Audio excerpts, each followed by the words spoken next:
I solemnly swear that I am up to no good.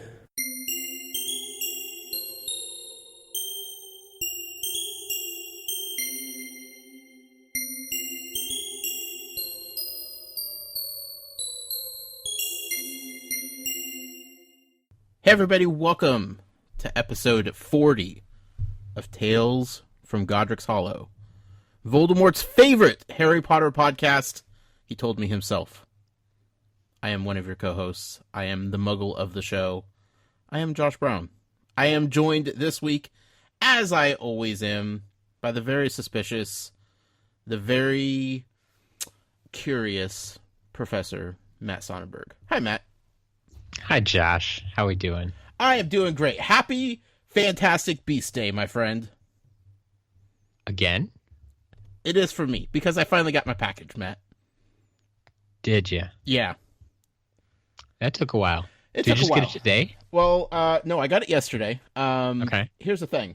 The original package that I ordered, Matt, containing the Fantastic Beasts and Where to Find Them Blu-ray, for anybody that might have missed it last week, knows that I was a little grumpy about not getting it on Tuesday when the movie was released and having to wait. I didn't find out until Friday that the package got lost in the mail somewhere. Okay. It was supposed to be delivered Tuesday. Amazon said, it's coming. Just hold on. Just wait till Friday and see what happens. Yeah. Friday rolled along and they said, you know what? You're probably not going to get that. So how about we just give you a refund for this? Thankfully, there was nothing like time sensitive in there that I really needed. True. Yeah. But at the same time, I kind of really needed that movie, Matt. You know, like my thing was I was going to go to the store and just buy it, but I'm like, I have it coming from Amazon. That's silly. Yep. So I went all week not watching Fantastic Beasts and Where to Find Them on Blu-ray. And it was a tough week, Matt. It was really tough to get through last week. Especially when you had been looking forward to it probably Right. at least a week before that. Pretty much since the movie released, Matt. I think after I saw the movie, the first thing I told you was I can't wait to watch this on Blu-ray so I could just just consume it at my leisure. I saw it in the theaters twice, but that's not enough, Matt. Yeah. So I've been looking forward to this for a while, and once I got the notification that my package was just missing in action, I decided to reorder it from Amazon because I'm a glutton for punishment, and it showed up on Sunday, just like that. It's like magic. Well, that's good. Yeah, Outpost delivers on Sunday. Yeah. Good to know. Who would have thunk it? So last night I sat down and I indulged in Fantastic Beasts and Where to Find Them, and I couldn't have been happier. Wonderful. I watched all the deleted scenes. Those are phenomenal. I have some questions. They definitely raised some questions. But overall, yeah, you know what? It was worth the wait. It was worth the wait. Glad to hear it. Yeah. I am curious why they cut out so many scenes with other magical creatures that missed the cut for the theater version. Like the three-headed snakes, you know? I mean, if they weren't directly involved in the plot, they're just more Fantastic Beasts. I mean, hopefully they'll touch on them again later, Sure. but Did you watch the special features? not yet. Okay, yeah. One of the deleted scenes, but the thing is, like, there are so many creatures in Newt's suitcase, that, like, have nothing to do with the plot that are just there, you know? And that's the thing. It's like, how many more could they show? And still, I mean, the movie was the already. whole movie could have been just that, and I would have been okay with it. I understand they had other plans, but I mean, one of the scenes is like 10 seconds extra of them walking through another area compartment in the briefcase, where there's some three-headed snakes, and okay. like that's kind of cool, you know. Like I have some feelings towards snakes in this wizarding world, and I don't know if three-headed snakes have anything to do with those feelings that I have, but it kind of it wrapped it all up into something that was a little bit more familiar, you know. Sure. other than that, some of the scenes were, okay, I can see why they cut them. Some of the scenes were pretty good. The Ilvermorny song that the ladies sing, I thought was delightful and charming. And that one, oddly enough, I have seen. It's popped up a few places. Yeah, I'm kind of sad that they cut that out. Here's the reason why. And I'm sorry, folks, if you didn't come to listen to Fantastic Beasts and Where to Find Them, special features, commentary, but you know what you signed up for when you turned on this podcast. I found it delightful, not because of the song itself, because the ladies are fantastic and you know they were great at singing the song, but it showed this little moment of, like, for one, new, like, finally starting to kind of open up to Tina a little bit. Like, you could see it in his eyes that he knows that she's a little bit more special than any other wizard or witch that he's come across in his travels. You know, like, yeah, there's a little something about her that he's kind of enjoying more than most people, because he seems very introverted and doesn't get out there and, you know, socialize. So it was an important little scene for that, because, like, there's, like, this little sparkle in his eye that pushed that final scene of the film home a little bit more, you know? Yeah.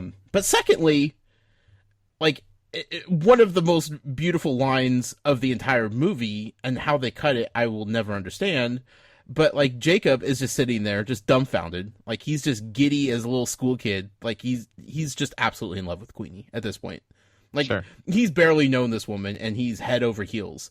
And, like, they're singing the song about the school that they went to, and, like, he just has this dumb smile on his face, and he just looks at him and says, I want to be a wizard. And it's like, you know what, Jacob? That's how we all feel. Jacob, you are the representation of all of us muggles and no mages out there, and I love you for that. Yeah. So I that's kind of like we've been discussing in this book. Like, the Creevy brothers are kind of the representation of us. Right. It's just, if we got that chance to go to Hogwarts, we'd just be so excited. Yeah. That we just couldn't stop talking about it. So, you know, cutting out the song, I get it. But, like, to cut out, like, that moment of, like, bringing the audience into, like, the feelings that Jacob has as this whole story is kind of unfolding, kind of was a missed opportunity, I think. But, sure, you know, sure. I'm not a director. I just play one on TV sometimes. Yeah. I mean, that's why they make director's cuts and why they give us deleted scenes and that type of thing. There are things that need to be shown, mm-hmm. and they know people want to see, but for whatever reason, didn't make it into the theater. Sure. I just need more Fantastic Beasts in my life, Matt. That's what it comes down to. Is even the director's cut, you know, extended version, I don't think would be enough to really hold me over until the next film. So. Sure. Yeah, gotta do what you gotta do. Anyway, happy Fantastic Beasts Day. Hope everybody out there is celebrating appropriately. You know, it's a good movie. You should watch it. Everybody should watch it. Sounds good. Before we get started, Matt, as we always do, we have a weekly giveaway that we need to address. Absolutely. Definitely need to thank our headmistress, Mel B, and everybody over at Patreon for supporting us and allowing us to do these giveaways on a weekly basis. It's been fun. Giving away all kinds of cool stuff. You should see our whiteboards that we have in our respective houses of just ideas of things that we're going to give away to folks. It's craziness, Matt. Absolutely craziness. Absolutely. But this week we're going to give away something cool. We are giving away the illustrated version of Harry Potter and the Chamber of Secrets. Is that correct? That is correct. Okay. That book was so far ago, Matt. I'm getting to that point where I'm going to start mixing them up. Sure. I have to warn you in advance. There's going to be a time. If, like, you caught on while we were in the book because you mentioned the title every week, mm-hmm. but yeah, now it's still your first time through the books. Sure. You've only read it once, and now you're concentrating on something else, like the Goblet of Fire. Yeah. Guarantee you, once we get to book 5, whatever the name of that book is, books 2 through 4 are just going to get jumbled up. Sure. It's inevitable. It's going to happen. I understand. But anyway, we're going to give away the illustrated version of the second book, Harry Potter and the Chamber of Secrets. It's a beautiful, beautiful book. I don't have it personally, but I have the first one, and it's wonderful. It's so good. Such a great job of bringing the book to life with wonderful illustrations, and it's going to be a cool prize to give away. This week, the challenge was for everybody that has not already done so to go to iTunes and leave this very podcast a review. Send over, the screenshot of you leaving a review. Maybe take a selfie with your thumbs up, being like, "Hey, this is my review." Whatever it took. I don't. I'm not picky. And if you had already done so, you were already entered. It's that simple. Everybody that's already done it is entered to win in this giveaway. Because that's what we do here. We like to make days here, Matt. Because you can't leave a second iTunes review, right? We don't want people in there creating fake accounts on our behalf to boost our numbers and make us look like truly we are the best Harry Potter podcast out there. We would never ask that of you guys. We want to do this genuinely as possible. So here we are. We have to give away the book, Matt. We do. Do we have a number for me to pick from? An ever-growing number for these reviews. This week we are up to 33. 33. 1 through 33, huh? Yep. It's a lot of pressure, Matt. It's a lot of pressure. How many beasts are in Fantastic Beasts? The movie. You would know better than me. Individual species. I should know that. That's absolutely a quiz question that I should know the answer to. Yeah. 1 through 33. 1 through 33. You know what number is sticking out to me? What's that? Since we're reading Harry Potter and the Goblet of Fire and the Tri-Wizard tournaments, and there's 33 entrants, I think there's only one clear answer. What's that? Number 4, Matt. Okay. Nobody saw it coming to Hogwarts. You didn't see it coming either, Matt. Yep. All right. Well, it looks like... Also, you can't even complain that I made you go back and count, because you only had to count to 4.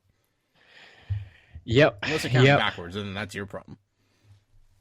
Well, our winner is none other than Atari Alex. Oh boy, this kid has all the luck in the world. I don't know. Can I pick a different number? Next week you can. Congratulations, Alex. We know that you won't probably hear this for another week or so. So, right before we start to record, you'll probably hear this. Congratulations. And honestly, thank you to everybody that already has and continues to leave us reviews on iTunes. It warms our hearts. We don't ask you to leave a specific amount of stars, but you guys are overflowing the iTunes reviews with positivity. And I know both Matt and I truly do appreciate your guys' support in what we're doing here. So thank you to everybody. Congratulations to Alex. I'm going to say this like I always do. Stay tuned for the end of the episode, because we're going to do another giveaway. And this one's going to be fun. This is going to be one of the interactive, let's get to know the members of the community a little bit better type of giveaway. This is one of those giveaways that Matt has no idea what's going to happen. Yeah. This is all on Josh, so I'm in the surprise with you. About one every month you are privy to, and you know what's going to happen before it happens. And yep. those are the boring ones, Matt. I like to keep the fun ones a surprise until the very end. Sure. So stay tuned for that. We'll let you know how to enter, what you could win, all that good stuff. But that means it's time to do what we came to do, Matt. It's time. Let's talk about chapters 16 and 17 of Harry Potter and the Goblet of Fire. And the aptly named chapter 16, The Goblet of Fire. It's about time we find out what this book's about. Well, we got a few new characters, or at least new mentions in this chapter. We learn Mr. Crouch's full first name. Do you remember what that is? Alistair? No. Barty.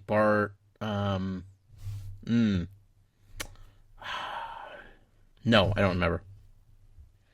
So, growing up, I'm pretty sure I always misread this, and I always read it as Bartimaeus, but I think it's actually Bartimaeus. Bartimaeus, huh? Like Okay. there's an I before the U. Sure. So I still like Barty. exactly, Yeah. I would always call him Barty. Yeah. Or Mr. Crouch. We got a brief mention of a Polyakov, just one of the other Durmstrang students. Mm-hmm. Two Hogwarts students. I couldn't recall, and I have a lot of notes to search through, so I didn't find it. But they were the two that tried aging themselves as well to enter their name in the Goblet of Fire. Oh, right. So Dumbledore had just mentioned that they were up in the hospital wing as well, Miss Fawcett and Miss Summers. Right. I think Miss Fawcett, I think she's at least been mentioned before. Miss Summers might be new, though. And then we got a mention of Fleur Delacour. Fleur Delacour. Did we actually learn? Oh, yeah, we did know her name. Yeah. That's right. Yeah, right at the end of the chapters when Right, we get all the entrance. So. Yeah. There's a lot going on in this chapter, Matt. Oh, yeah. This was probably the bigger chapter to cover. Definitely. Well, yeah. Yeah. A lot of swerves in this one. Although, to be honest, it was some swerves for some people at some point, I'm sure. But let me just start off by saying it is good to be right. You know, it's a warm feeling inside to just let things unfold and just say, yeah, I saw that coming. Yeah. JK. On to your games, JK. Did you get surprised by this when you were a wee little lad reading this book, Matt? Well, which part? All of it. Most of it, yeah. Yeah. I mean, like trying to figure out who was gonna get selected. Like I know I debated in my head for a long time. Sure. Especially because I've always kind of been that, goody two shoes, follow the rules type of person. Right. And so in my head, it's like, okay, no one under 17. So Harry was, out in my head, and I'm like, it's got to be one of the others. Sure. So like I just had going back and forth, like who could it be? Who could it be? It's probably someone they didn't mention, but who could it be? Right. And of course, you're rooting for Fred and George, but yeah. Yeah. Well, who doesn't root for them? Yeah, exactly. What a chapter. 16 chapters it took to find out what this book is going to be about. Yep. We had a lot of Quidditch, we have love, we have the Triwizard Tournament, like we have Voldemort the Vampire, we have all the stuff going on in this book, and it wasn't until chapter 16 that's like, oh, that's where the title comes into play. Yes. It took way too long. But it's okay. It's a long book. It's okay. Again, worth the wait, Matt. Worth the wait. Awesome. Yeah. Man, where do you even start? Okay. Durmstrang. Okay. Okay. Of course they hang out with the Slytherin, right? Yeah. Yeah, that's just not a good sign when they choose to like. It's not even completely being sorted, but I mean, we've always kind of said the sorting hat does take into consideration like where you want to go, but yeah, it's not a good sign when you have your choice of like anywhere you want to sit and you choose Slytherins. I mean, at first I was giving them the benefit of the doubt. I'm just like, well, they're just meeting these kids for the first time, right? Like they are new to Hogwarts. I would like to think that their headmaster prepared them and taught them about the School of Hogwarts and the different houses and that kind of stuff. But, there's a chance these kids just went in there blind. And, maybe they're just like, we really like the color green, even though we wear blood red. Like, we would look really good with those green color kids. Or they're a big fan of snakes, I don't know what their diet is up there, but maybe they're, used to having those on the menu. There's a lot of different factors that come into play here. So I was trying to give them the benefit of the doubt of maybe they just didn't know. But the more I thought about it, I'm just like, nah, you know what you're getting into when you go sit down with a Slytherin. Yeah. So in my mind, Karkaroff, just like the way he's described, I always get this picture that reminds me of Jafar from Aladdin. Really? That's what you get? That's like a very long face and a pronounced chin, and like that's what I have in my head. That is not the picture I have in my head. Yeah, I have Gimli from Lord of the Rings. Oh, yeah, little short fat guy, big beard, like with like the furs on, and like that's the picture I have in my head. Okay. I have no idea why. Yeah, very different. Yeah. But I mean, you've seen the movie. I'm sure you know what they portray him as, so. Well, yeah, I mean, but this is going back to like the first time I read the book. Sure. Like that's what I had in mind. Did they ever give like a physical description of him? Briefly. Okay. I don't. It was something we would have had last week. I think when right at the end when they're kind of walking up to the school, and of course the big distraction was Victor Crumb's here. Right. But because like actually here. Karkaroff, because he had his fruity, unctuous voice. You loved that. Mm-hmm. When he stepped into the light pouring from towards the castle, was tall and thin like Dumbledore, but his white hair was short, and his goatee, finishing in a small curl, did not entirely hide his rather weak chin. Huh. I totally missed that. So, there is a little bit of a description there. Sure. Yeah, no, that totally changes things. I don't know if that fully replaces the image that I have in my head, but you bring up a valid point that I'm wrong. Anyway, Durmstrang hanging out with Slytherin. I don't like this one bit. I don't like it at all.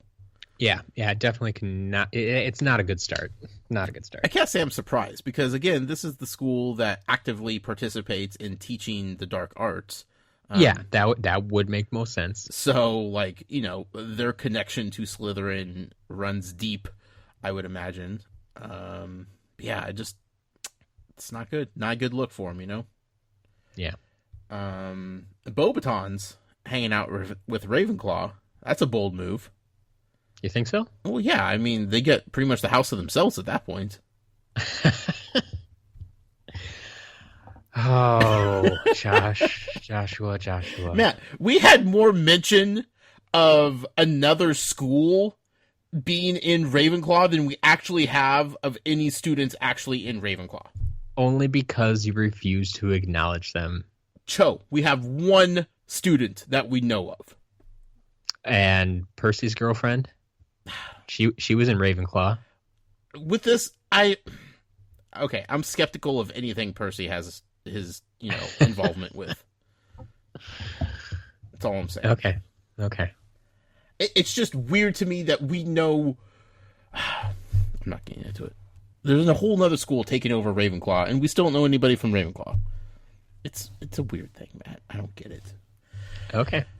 Ron is the fanboy of the year. He can't get enough of Victor Crumb.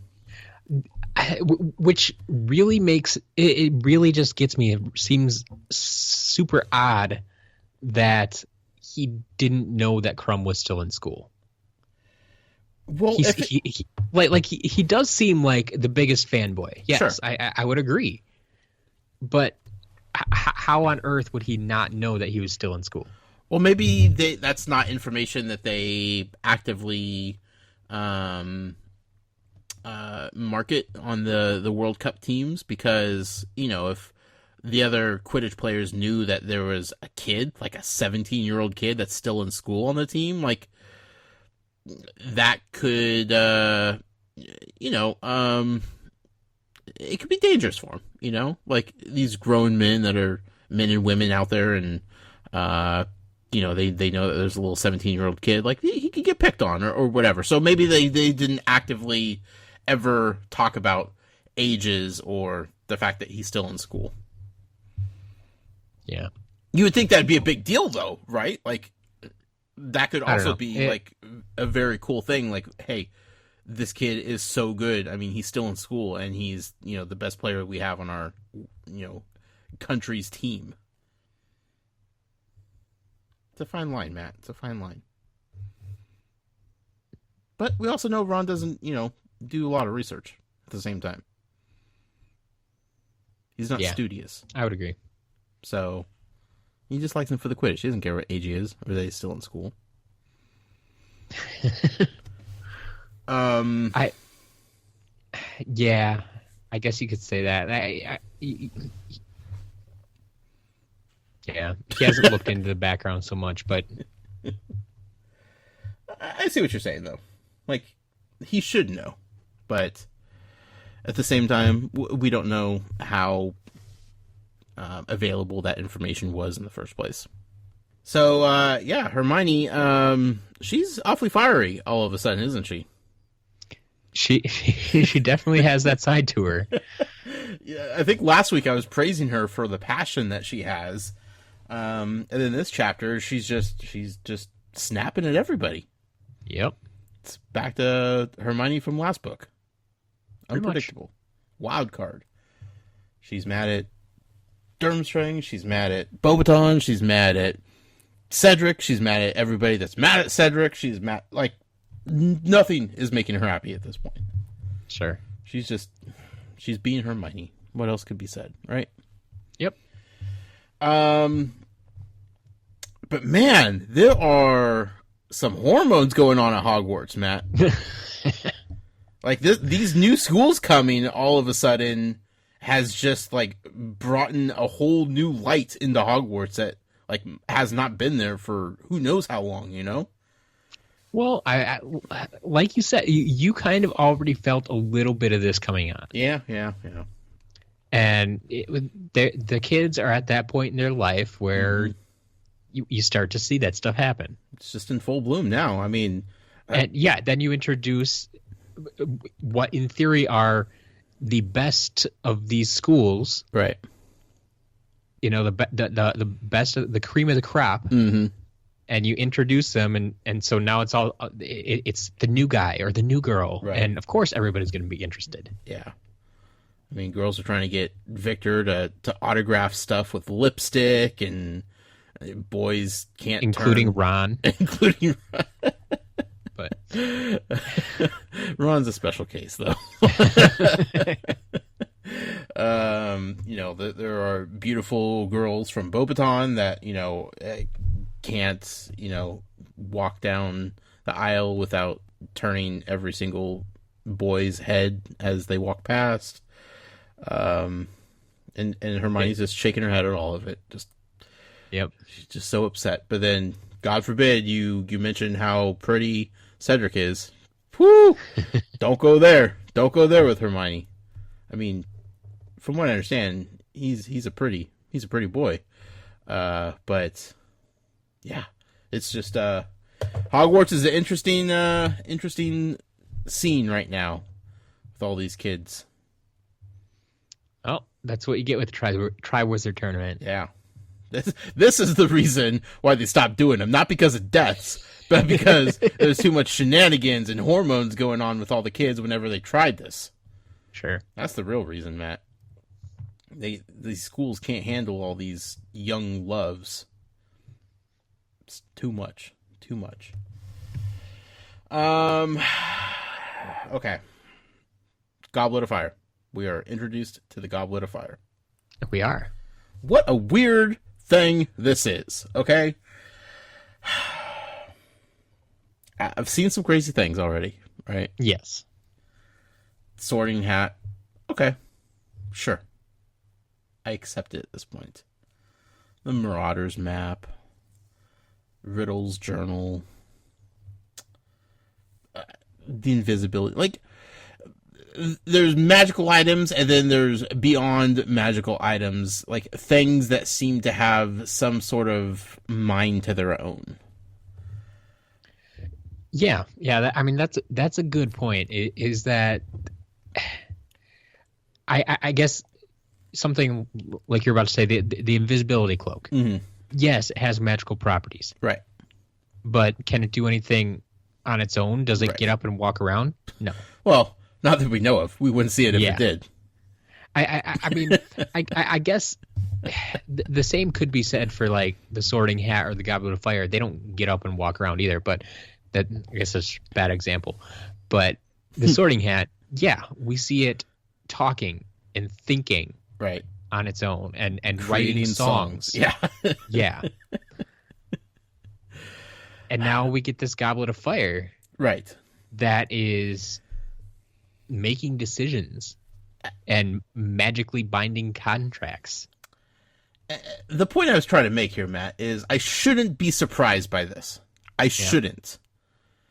But then this is introduced, and I'm just dumbfounded. Like, this is the impartial judge that we all talked about, and Dumbledore was so excited to bring in and help, curate this big event and make everything on the up and up. And this, a goblet of fire, like a literal goblet filled with fire.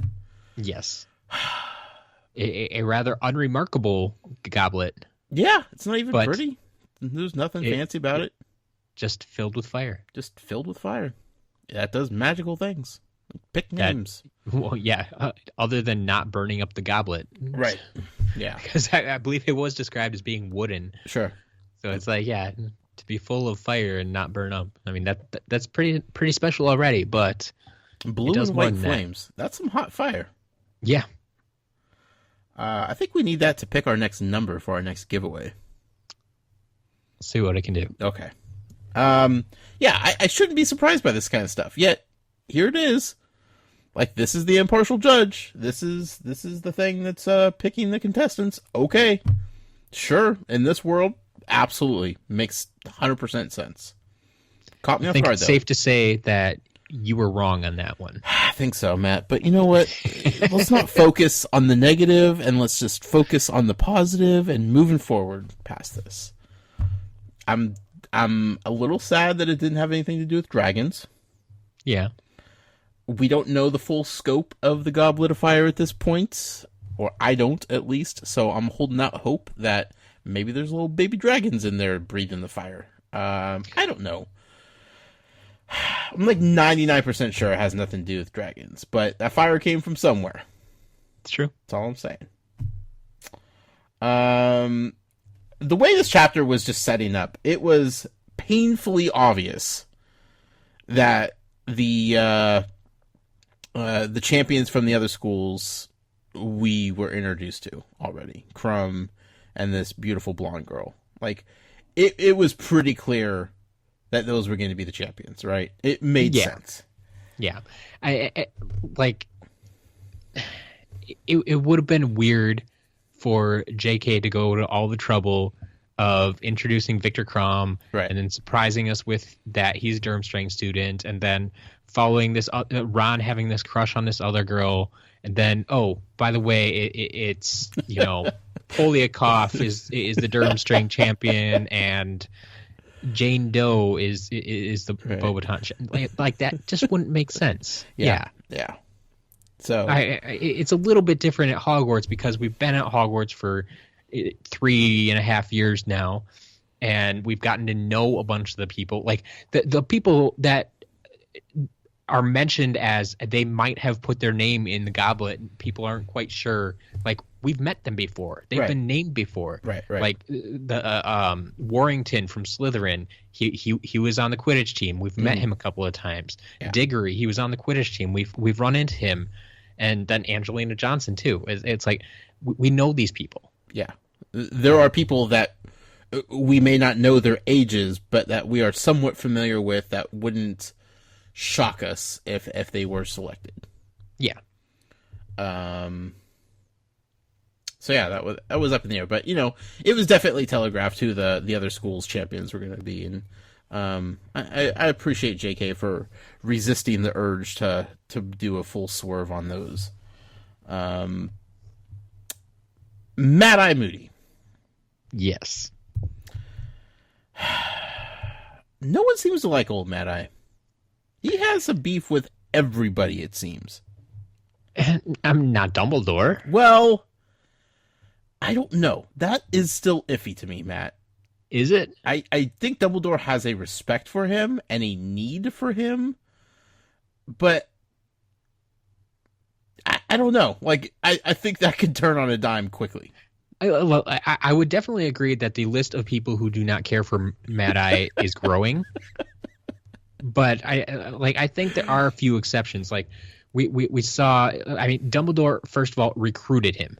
Yeah. Like, he went out of his way to pull him out of retirement and come work this job for the year. Sure. But was it because he liked him or because he was the best man for the job? But then we also got a couple chapters back when Sirius wrote back to Harry. Yeah.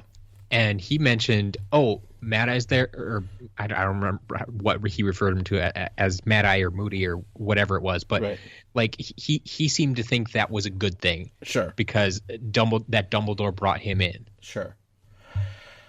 So I mean, I think there's a few people who think he's okay. Michael Jordan was the best basketball player in the world at one point.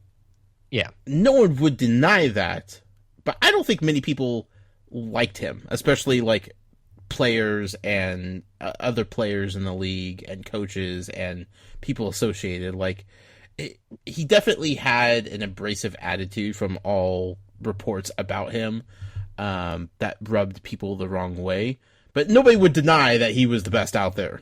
Yeah, it's a weird analogy. I know it is, but I just, every time Mad-Eye runs into somebody else has some issue with him. We never know what the issues are.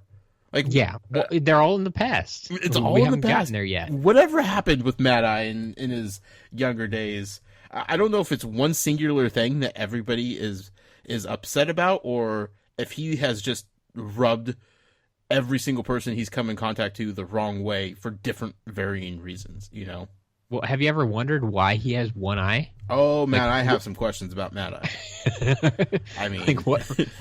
That's probably my biggest question right now at this point is, like, why does he only have one eye? I mean, magical eyes are cool, but I mean, would you actually, like, I don't know, did he have to gouge out that eye to get the magical eye, or did something happen to his eye and then got to replace it with magical eye, or how did that work?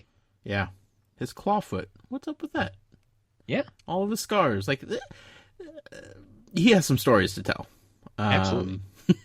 But everybody seems to be in the know, except us, the readers. And it's driving me crazy because it's just, he just sees people and they're just instantly just turned off by the fact that he's around. Sure. That's a powerful man right there. Yeah. To just command that kind of attention from people. So, curious to see where that goes. I'm sure we'll find out more about old Mad-Eye as the book progresses. You would think so. I mean, we got like half a book before he's gone, so we better start finding out some things soon. Boy, oh boy. Okay, here's a question. Okay. So Dumbledore put this line this barrier around the Goblet of Fire for preventing kids that are under the age of 17 from passing it, to prevent anybody underage putting their name in the goblet. Okay? Yes. 10-foot barrier. It's a pretty sizable barrier. Here's my question. If I took a piece of parchment, wrote my name on it, folded it up into an airplane, and tossed it into the goblet with precision like nobody has ever seen before, would that count? Could that get through? In theory? In theory, I suppose it could. I think it's just keeping the person that's underage from crossing the line, right? I believe that's what the line is doing. It wouldn't care about paper necessarily. Yeah. You see that solution? I mean, well, okay. Your specific solution, seems very unlikely. There'd be a lot of luck that went into that because I mean, you have to keep in mind that this goblet. I mean, as far as I can tell, it is no different than any drinking cup goblet that you would find. Mm-hmm. Like Dumbledore picked it up in one hand, right?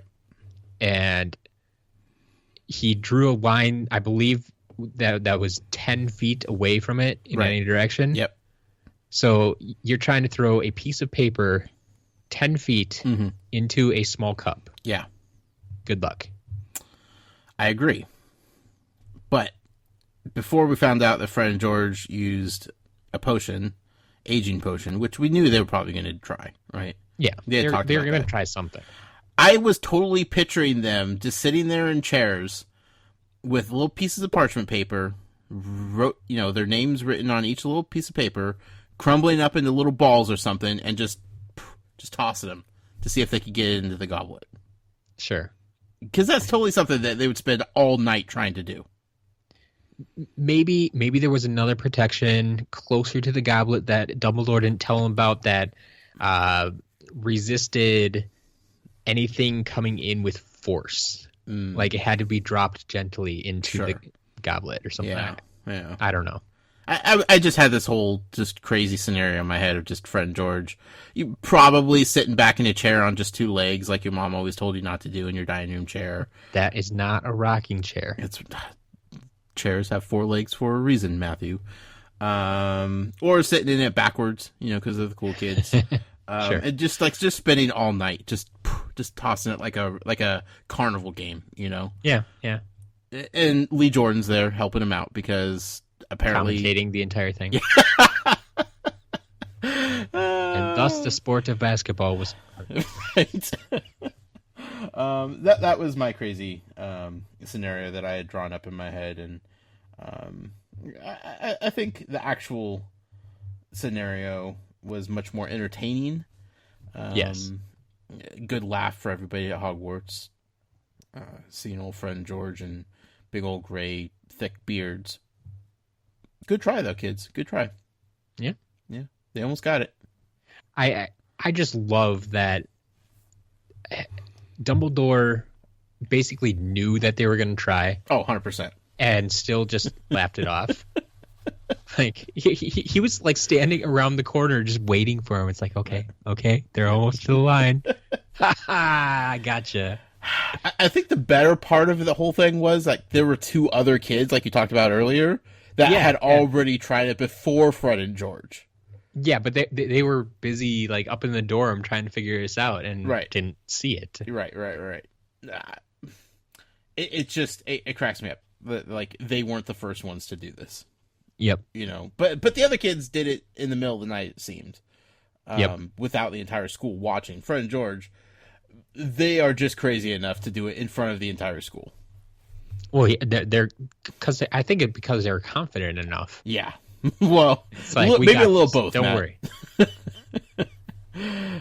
Lee Jordan is probably pushing him along too. Yeah. I'd do anything that kid told me to do. But then we're back to Team Cedric. It's true. I mean, he's putting his name in the cup.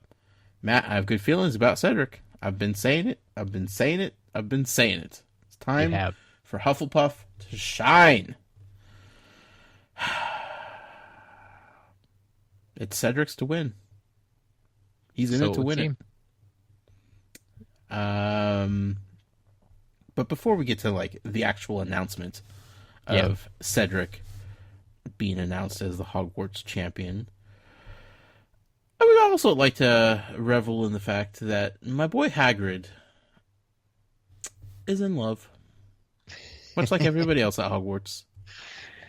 It's not just the students. He is smitten with Madame Maxime, isn't he? It would seem that way. Yeah. Yeah, you did call that one again, I believe.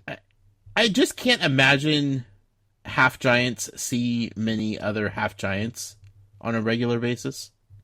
They don't seem that prominent in this world. Not that we've seen, no. Yeah. I mean, there's probably like a whole half giant community out there somewhere that we don't know about. But like Hagrid, he fell hard. Which I love him for. I'm now, because he has fallen so quickly, am now very concerned about his well-being, because I don't want his heart to be broken, because that's going to be really rough, and I don't want the kids to have to console him and deal with a heartbroken Hagrid. I think his teaching will go downhill greatly if that happens. So now I'm concerned, as excited as I was before it happened. Now that it's happening, now I'm just absolutely just devastated that the potential of what could happen. It's a roller coaster, Matt. Sure. Scroots are just what's even going on with those things? Nobody knows. Hagrid still doesn't know at this point. Nope. He's just going with it. They're chomping at his hand, and They're killing each other. it's a mess. And I think he loves every second of it. He loves the chaos that they're bringing. Yeah. Because that's Hagrid. What I found very surprising about Hagrid, though, in this chapter, is that he's anti-spew.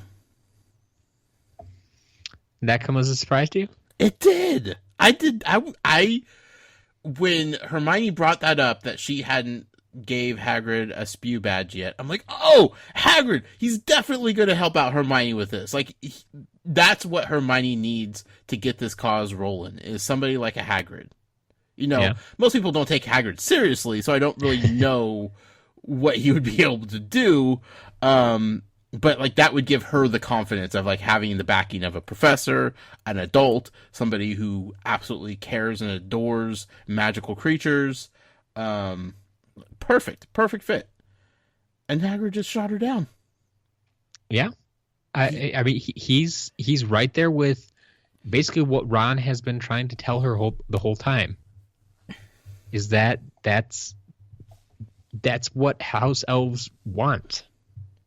That's what they live for. They live to serve. I'm with Hermione still on this one. I don't buy it. You know, she brought up Dobby, and you know, as Hagrid pointed out, there's a weird creature in every species every once in a while. You get weirdos in every breed. But I just, you know, how often do house elves get relinquished of their duties?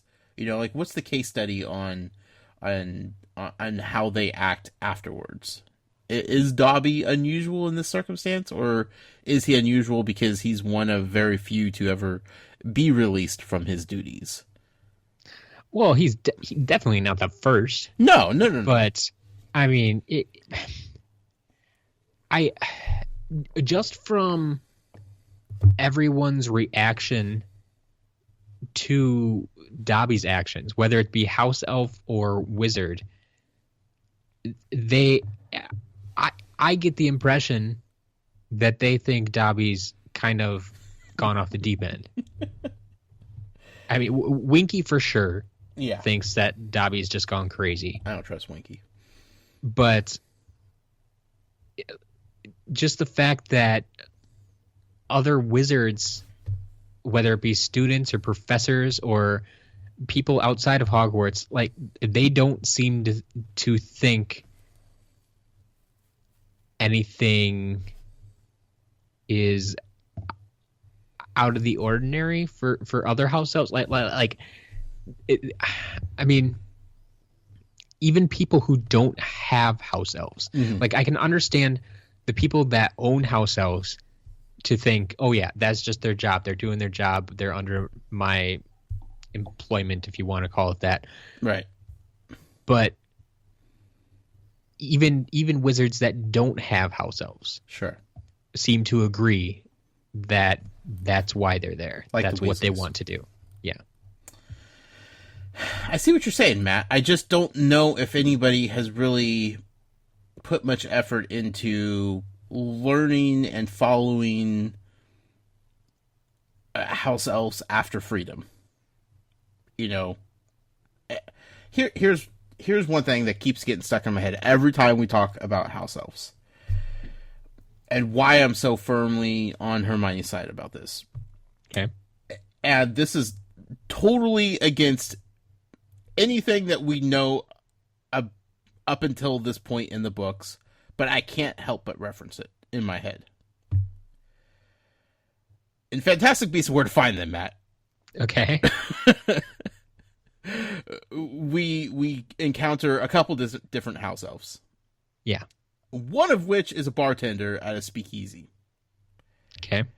And while he's there doing a job, he's also dressed very nicely. And he's not complacent and obedient and acting as if he is a servant. He has the demeanor of a bartender, right? Not Sure. a house elf in the form of Winky and Dobby that the books have taught us about already. Like, he is just a bartender that also happens to be a house elf. He is doing his job, but he's not... He's a little crotchety, you know, like he's a little rough around the edges. He's not, you know, smiling, waving, and happy to do his job. He's just there doing his job. So I can't help but wonder if at some point house elves didn't have different opportunities and were treated differently, or maybe they treat them differently in America. Maybe that's the American way of you know, keeping house elves. I don't know. There's so much to house elves that I don't know about that I'm just trying to piece together here. But I see this bartender house elf, and then I see Dobby and Winky, and it's just like, these are two completely different demeanors between them and how they act as house elves.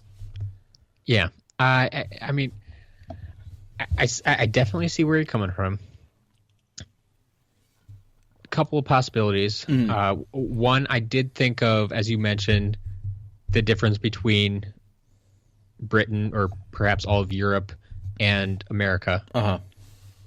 There definitely could be some differences there. Yeah. But also, the only thing I struggle with is maybe the clothing. But other than the clothing, what's to say that house elf wasn't being ordered to tend bar? Well, I'm not saying that he wasn't ordered to be a bartender. I just don't think that he wasn't depicted in the same way that, like, Dobby was, of being like, yes, master, like very reclusive and afraid of everything and worried that he wasn't going to do a good enough job and that he would have to be punished if he did something wrong. Like, this house elf bartender was just a straight up bartender. Well, Dobby so often, as far as we could tell, was going against his master's wishes. That's why he was worried the entire time, why he had to punish himself all the time. Sure. You look at Winky, on the other hand, she's just, I mean, the first instance we get of her up in the box at the Quidditch World Cup is a little bit, I guess I would say, atypical, because actually, no, both instances we find her are I can't say are what I would consider to be normal, behavior for her because she's afraid of heights. Mm-hmm. So she's dealing with that, but she's still following orders. Right. And two, when we find her in the woods, they are immediately accusing her. Sure. So she's all worried about that and about losing her job and that kind of thing. So we haven't really gotten to see her in what I would consider a normal situation. Right. Where she's just able to do what she's been told to do, and she's not being accused or not, thousands of feet up in the air. Sure. I guess with Dobby and Winky, like, they were depicted as, like, 100% submissive, right, to their masters, even though Dobby was clearly had some rebellious tendencies, was still very submissive, because even when he was doing bad things, like, he was still punishing himself for it.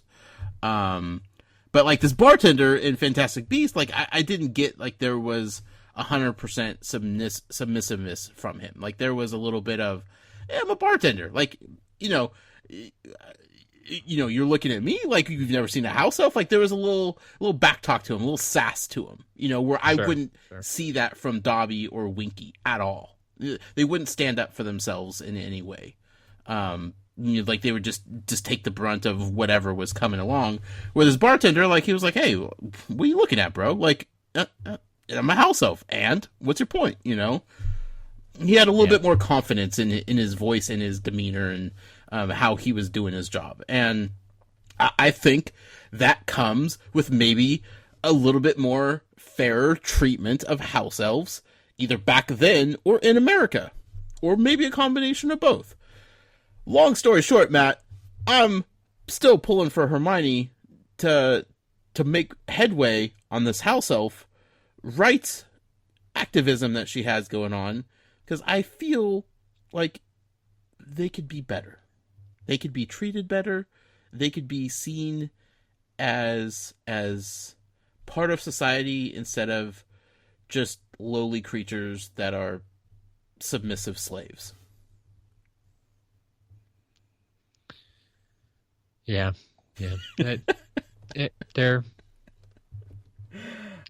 They're definitely, there's definitely some differences. But I can't change your mind because you know far more about house elves than I will for probably years at this point. But where I stand right now, I would gladly be wearing a spew button along with Hermione. And I'm a little sad that Hagrid is just, he's on the side of everybody else, After everything Hermione's done for that guy. She studied law so that she could help Buckbeak get out of, the sentence. And I just, maybe he should just, just throw her a bone here. Just help her out a little bit. But he just shuts her down, just quickly. I blame it on the love, Matt. I don't like this idea one bit of Hagrid being in love. Yeah, he does get distracted very quickly. Well, I feel like Hagrid probably has his entire life.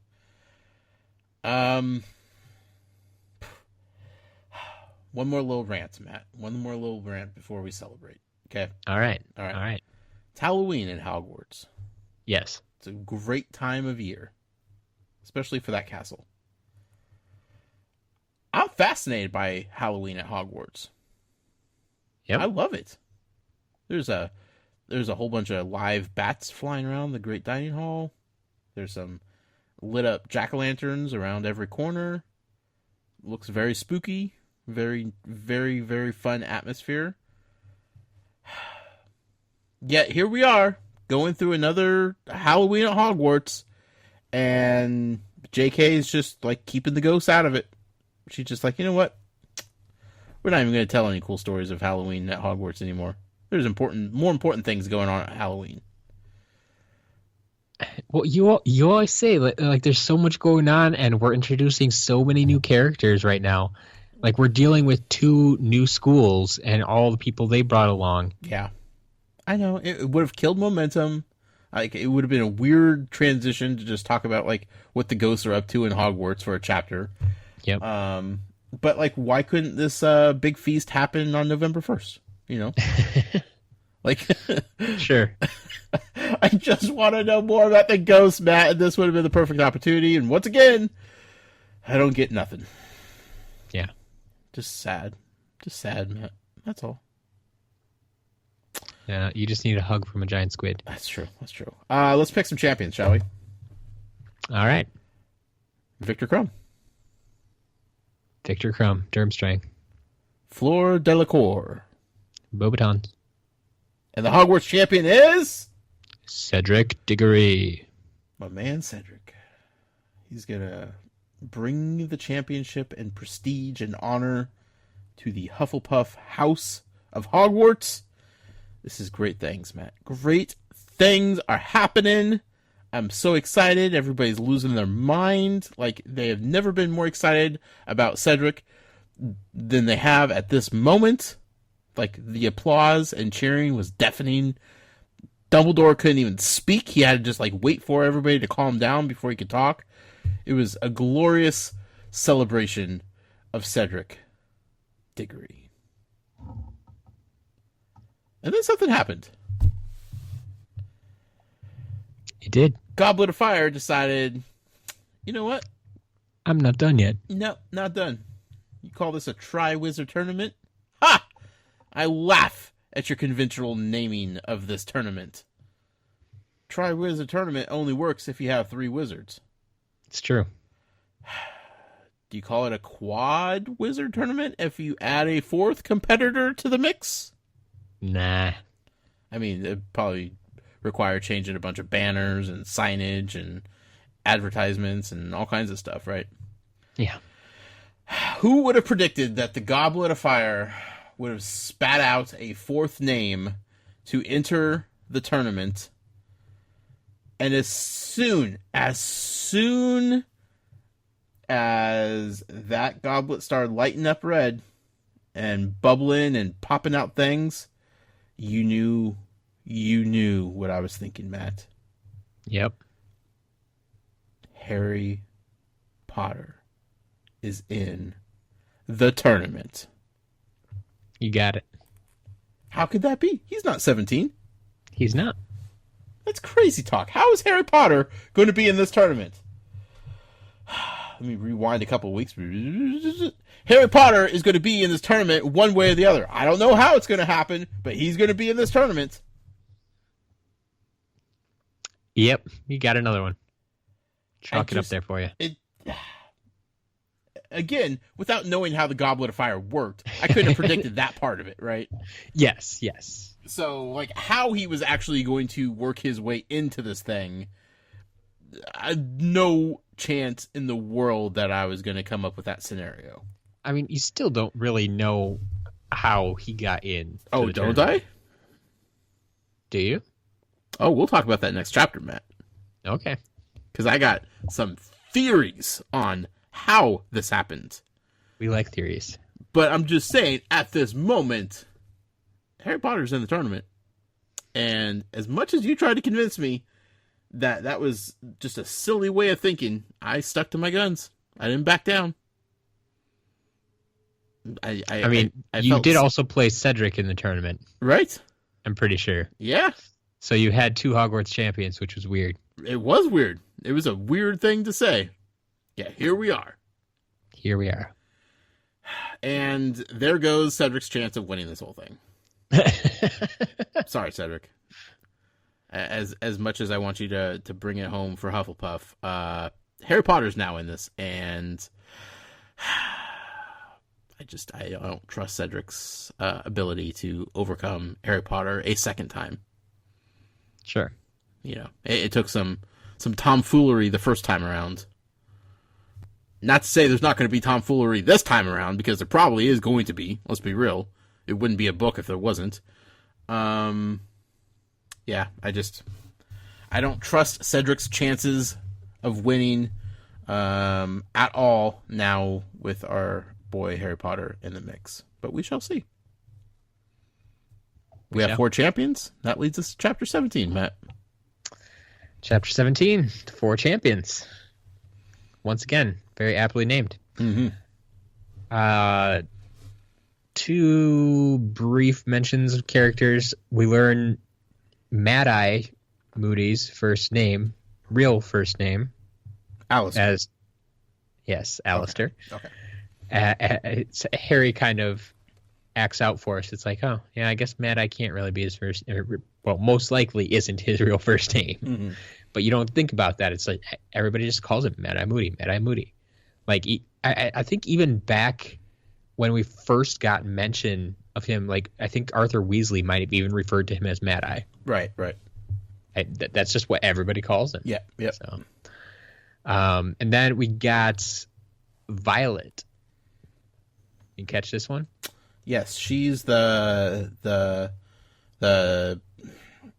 what do they call it? I'm having trouble with the term used. She's the one in the paintings, going about from painting to painting. Yeah. Right. Yeah. So she is basically the fat lady's friend. Right. Who, from what we can tell, was in one of the paintings. I think she was a witch that was in one of the paintings in the room that they were sending the champions into. Mm-hmm. And so she kind of knew what was going on. She had the inside scoop. Yeah. And then she ran to basically gossip with the fat lady. Exactly. That's how I saw this. Was like she's like Yeah. the neighborhood gossip queen. Like when she hears everything first and then spreads it around to everybody else. Yep. Yeah. Good old. So there you go. Pretty straightforward chapter here, Matt. I guess so. Yeah. Just kind of moving the story forward, letting us know what's going to happen. Yeah. Got the four champions. They're all kind of. Three of them are celebrating, and then the fourth is very confused. And everybody else along with him.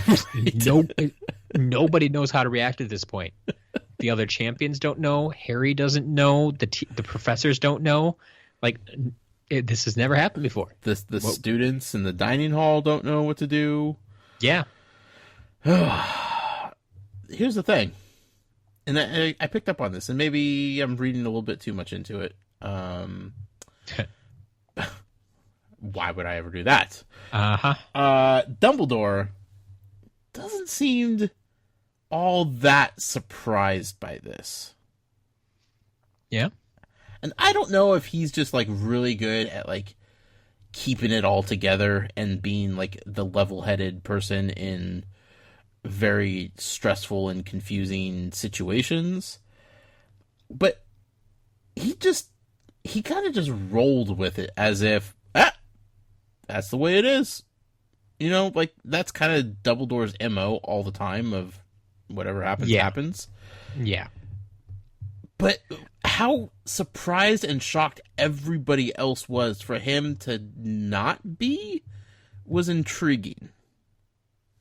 I think he just might not show it outwardly as much. Yeah.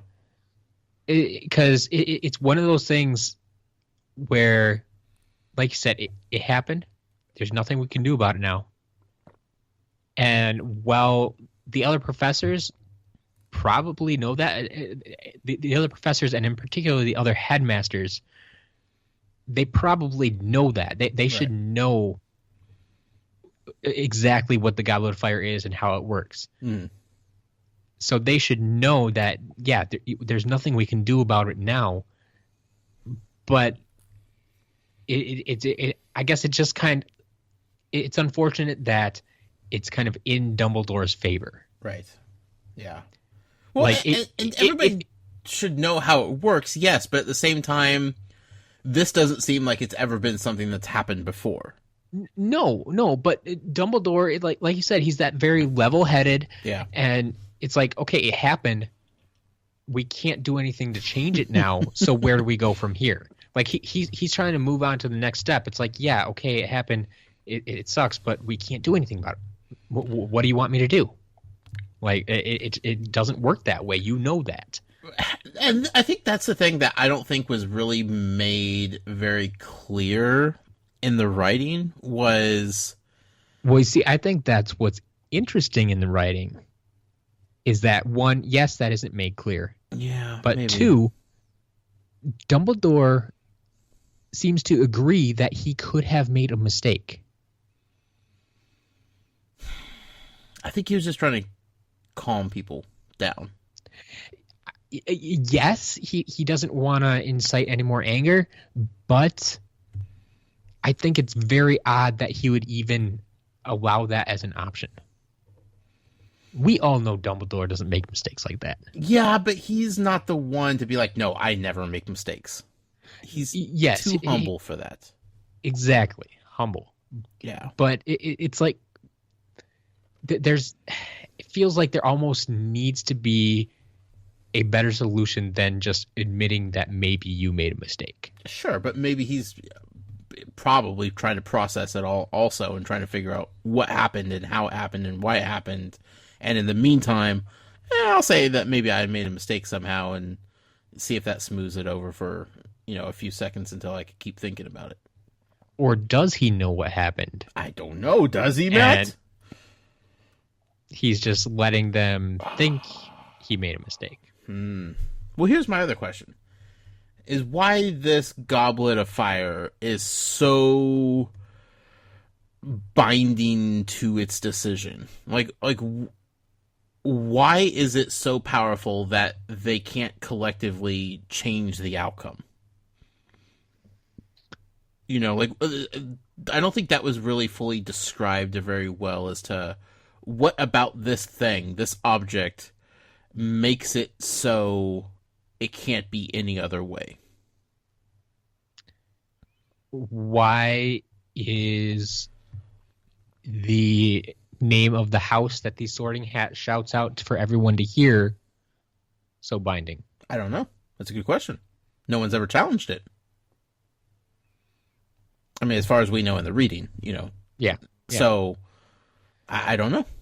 Is it just a thing that we just have to accept as being is what it is? Or are there more forces behind it that we're not aware of? I think the term magically binding is kind of... It's hard to maybe comprehend or compare to anything we have in the Muggle world. Yes, I would agree with that. So it's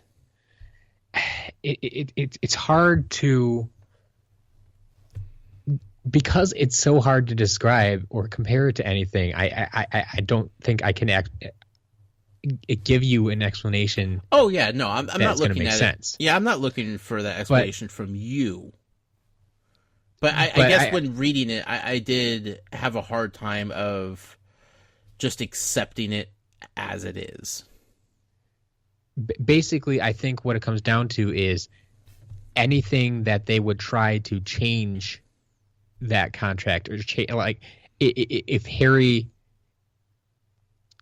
didn't participate. Yeah, are there punishments? Like what if they just said... Yeah, like I don't know if it would come directly from the goblet or if it would be something that the goblet somehow coerces other wizards into doing, or whatever the case may be. In my mind, at least, somehow Harry would still be forced into the circumstances of the tournament. Sure. And maybe the circumstances of the tournament hasn't been laid out for us yet, but, I'm thinking, well, if everybody is in agreement that it's a mistake that Harry's in this tournament, for one, he's underage, he's already breaking the rules that they set in place. That's just an extra rule that they put in place this year. I honestly, the age rule, I don't think the goblet cares about at all. No, but the people because the age limit do. Yes, but the age limit was the only thing stopping that was the age line that Dumbledore drew. Right. So if you get past that age line, the goblet doesn't care, and we're back to that magically binding contract. Sure. Okay. Toss the whole goblet out the window right now. We're only talking about the people that are running this tournament. We have the three headmasters, mistress, and the two guys from the ministry, Crouch and Bagman. Right? Those are the 5 people kind of heading up this tournament, right? Okay. They all collectively sit there and agree whatever happened was a mistake. Harry one house can't have two champions, for one. Harry is below the age limit that we decided upon before we started this thing. And lastly, there's only supposed to be 3 wizards. He's the 4th. Clearly, something is absolutely wrong with this thing. Harry, just sit this one out. Like, go back. It doesn't matter.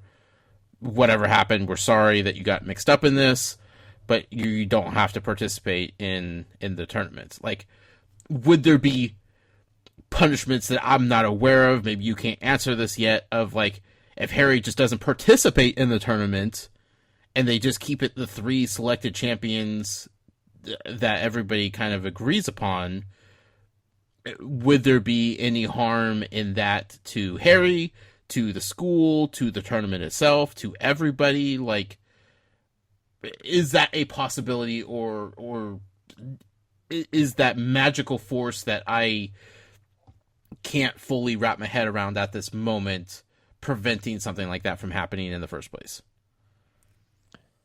Yeah, basically, I mean, you make it tough when you say you throw the goblet out of this, because the goblet is what's causing all of this. Right. If the goblet was never involved, if the goblet was not that impartial judge, then we wouldn't have that magically binding contract, and they could all just say, yeah, Harry, sit this one out. Right. But since they got the goblet involved, the goblet is going to take this into its own hands and make sure that this tournament happens with the names it spit out. And maybe I'll learn more about like the powers of the goblet and why this is just as it is, what it is. And hopefully I do. Like, it's just at the moment of all this happening, I'm just like, well, easy solution is just kick Harry out. Like, you're good, whatever.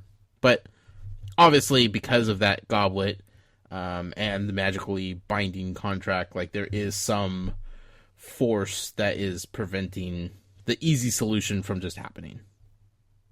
Yeah. I have to assume and accept. Someone who does not accept this, naturally, I mean, obviously the other 2 school leaders are very upset about this. Hogwarts having 2 champions. Shenanigans. Calling shenanigans on that one. But Snape! I forgot about Snape. You know, it's been a while since we had a good Snape reference. And, you know, as soon as they all the people that were listed coming through into the chamber, I saw Snape's name there, and I'm just like, oh, man, he's not going to like this. This is... Yeah. There's all kinds of things wrong with this scenario. Thing number 1, Harry Potter.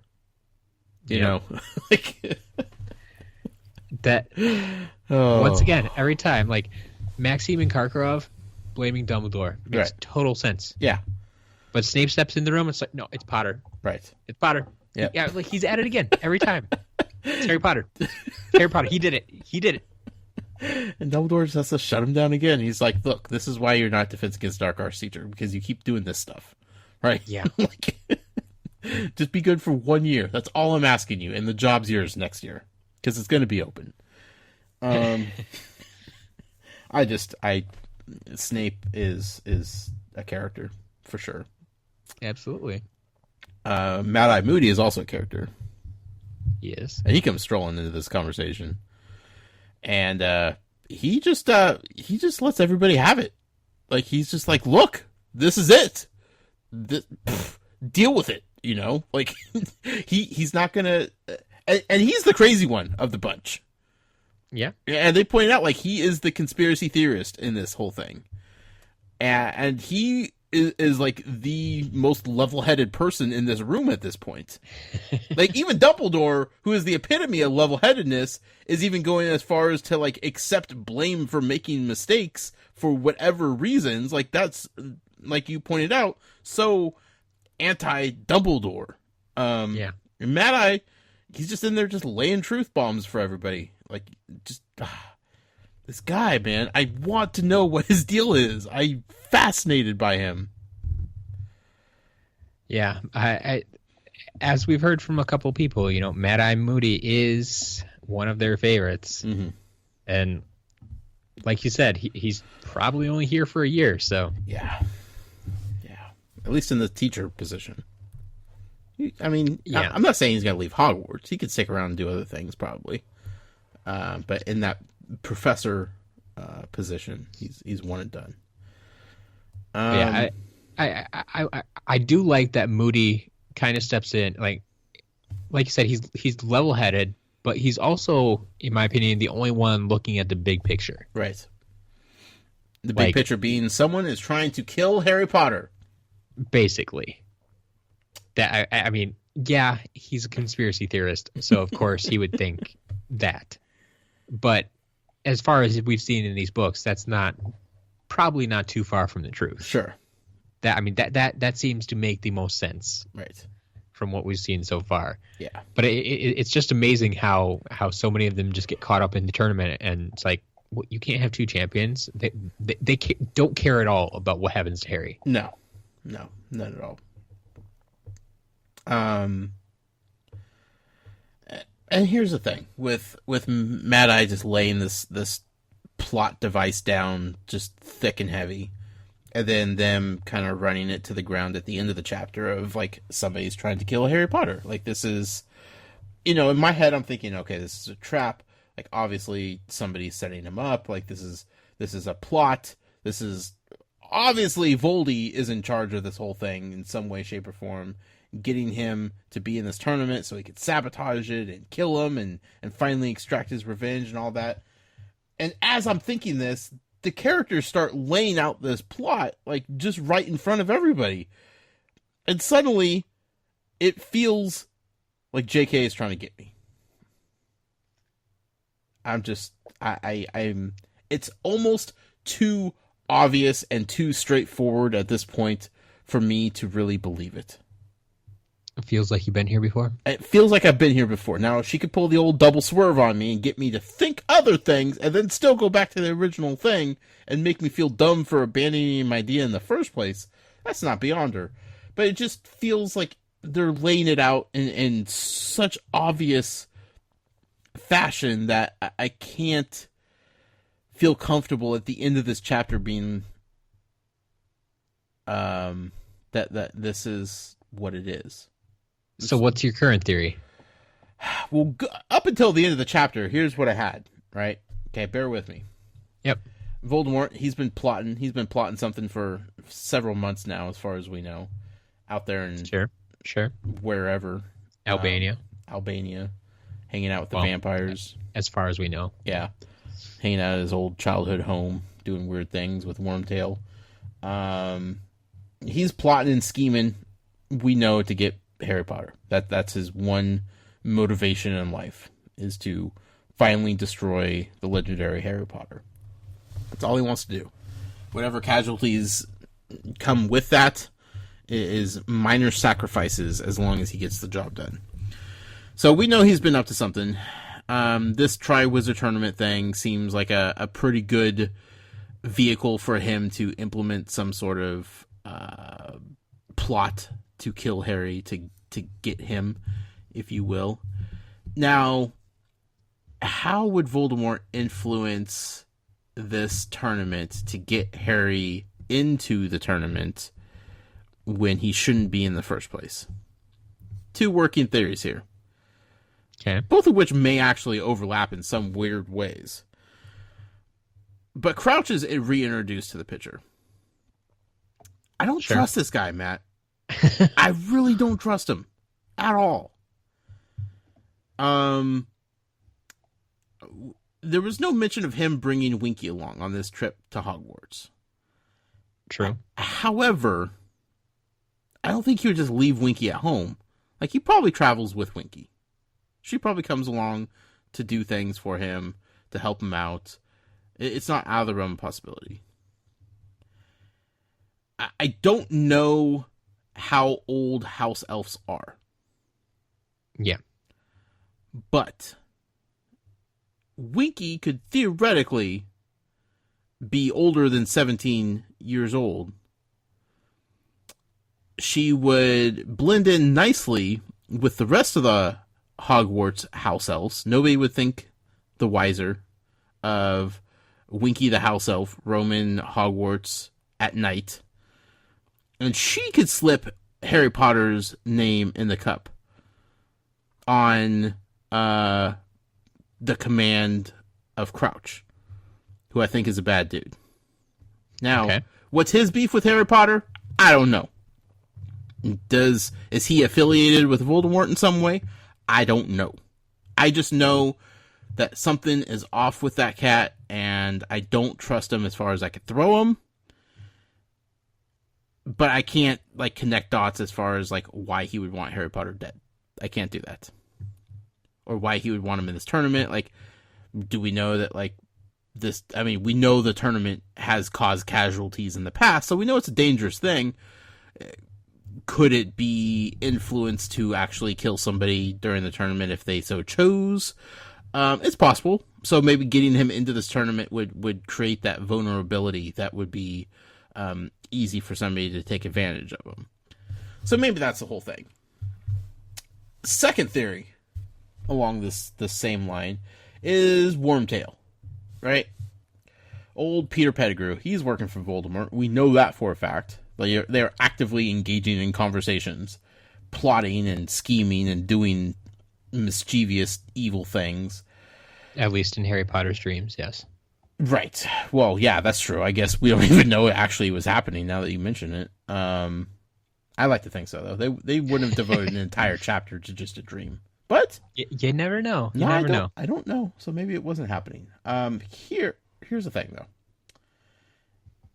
We know that Peter Pettigrew, as a rat, is capable of scurrying off with a piece of paper. Right? That would make sense, yeah. I mean, we saw it happen when Neville, quote unquote, lost the passwords. That was Crookshanks. That was Crookshanks.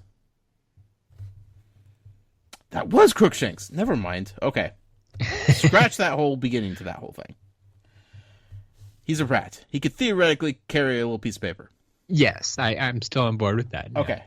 Forget everything else with Neville, and that's silly. I'm just making sure you're following along that. Animals get mixed up in my head all the time. A rat carrying a little piece of paper could easily run through Hogwarts undetected, get up to the goblet, and drop a name in there. Because Peter Pettigrew is definitely older than 17 years old, so he'd be able to get through that barrier quite nicely as well. Yeah. So those are my two running theories as to who would have put Harry Potter's name in the goblet. Because the goblet didn't just create the name out of nowhere. Right? As Harry would like to think it is. He's like, well, maybe it's just a weird mistake. No, somebody put Harry's name in there. Who was it? I think it's one of those two. Or Crouch, maybe he's in on the whole thing. Maybe he, because he was invited to Hogwarts, there's nothing, odd about him. Maybe he brought in Peter Pettigrew as the rat, and then, they worked in tandem together to get the job done. You could just cancel Winky out of the whole thing. But that's what I'm working with right now. That whole thing. So now Crouch is working for Voldemort? For or with, or I don't know, maybe he's just intrigued by the idea of Voldemort coming back. He's like, man, I'm sick of this ministry stuff. I need some spice in my life. I don't know. I don't know. I don't know if what the connection actually is. But I've been saying it for a long time. I don't trust him. I don't like him. I don't think he's a good guy. I think there is some skeletons in his closet, and maybe it's a stretch to compare him or associate him with Voldemort directly. Maybe he's just a weird fanatic that's just trying to get the attention of Voldemort. I don't know.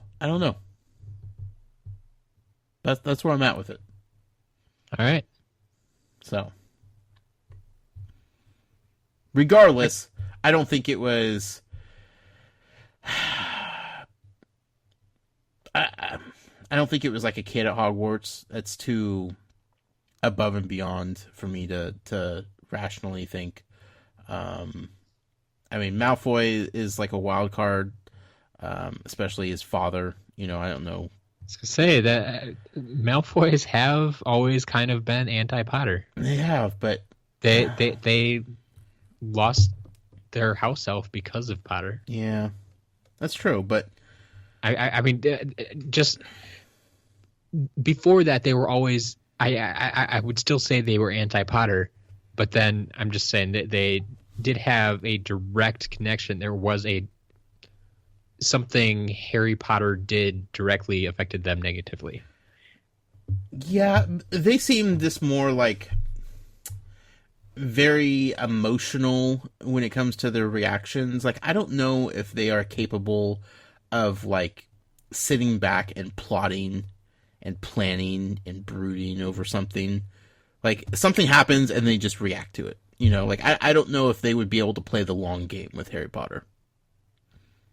I don't think they have that kind of patience in them. I don't think Slytherin have the patience needed to pull off something like this. Okay. They're a passionate house, Matt. All right. It's a lot of negative passion. You know, a lot of anger behind those Slytherin. But yeah, I just don't know if they are capable of playing the long game when it comes to scheming like this. But he's obviously, you know, like the one Harry's probably going to be thinking about. Like, he's not going to be thinking of like creatures or, you know, other people coming into Hogwarts to do it. Like, he's going to be thinking about the people that he knows closest and the people that hate him the most. So he's going to be running down the list of Malfoy, Snape. I don't know whether true enemies he has there at Hogwarts, but, you know, like, the list is short, but he could still come up with a list of people actively at Hogwarts who he's going to immediately be suspicious of. But I think that's just to throw us readers off the trail. All right. Okay. It's nice to get a Weatherby mention. Good old Weatherby. He's still doing his thing at the ministry. Still Weatherby. Yep.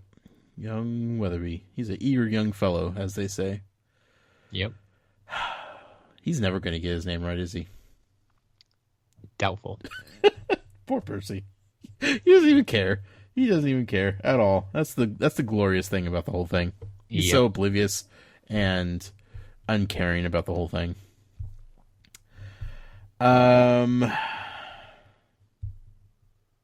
Being a champion for a house, though, for a school, sounds pretty glorious, Matt. It does, especially to a 14, well, anyone, 14, 15, 16, 17-year-old. Sure. I don't care. Yeah.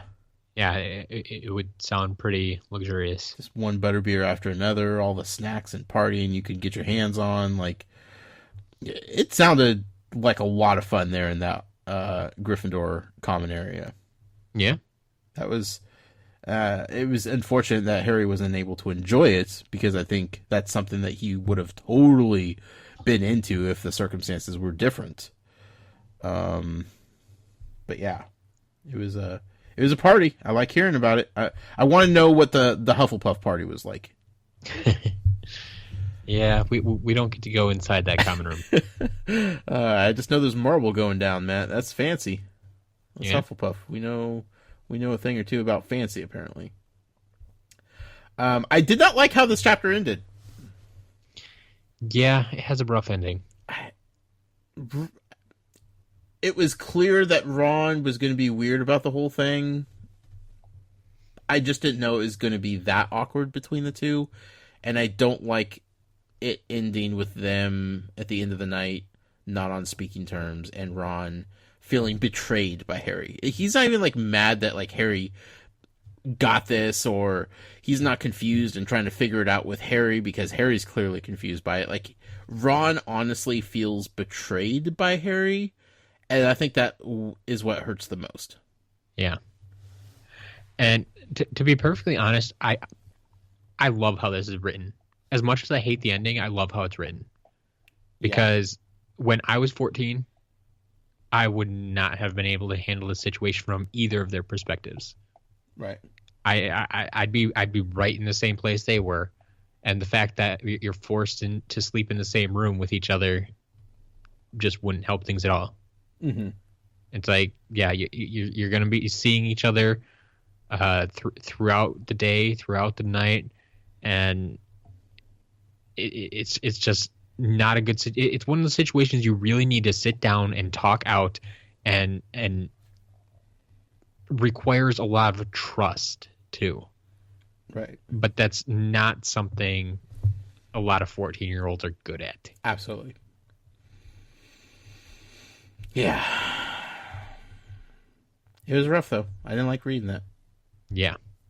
Like, I know they'll come out better friends in the end. Sure hope so. Yeah, I hope so, too. Because there's a lot of books to cover still, and these two are beefing the entire rest of Hogwarts. I'm going to be very upset. Yeah, I just not a tremendous ending to this week's reading, Matt. Yeah, should have gave me another chapter. Can't all be good. I know, bummed me out, Matt. That's all I had. Did you have anything else? That's about it. Okay. Maybe we should do a Muggle poll. Maybe that'll brighten the mood a little bit here. I think that's about as good time as any for it. Whew, okay, we need to get out of that trench. Wanted to take a little time to just a little update to. It's a question I've actually asked before, but it was one of those that I knew I wanted to come back to because we just over the course of the series get introduced to more and more magical items. Right. And I wanted to take another poll and see where everybody's sitting at. And so I'm just asking, which item do you think is most magical? Now, there's a lot of ways you could go with that. Yeah. I know. Which one is the most powerful or the most mysterious or the most...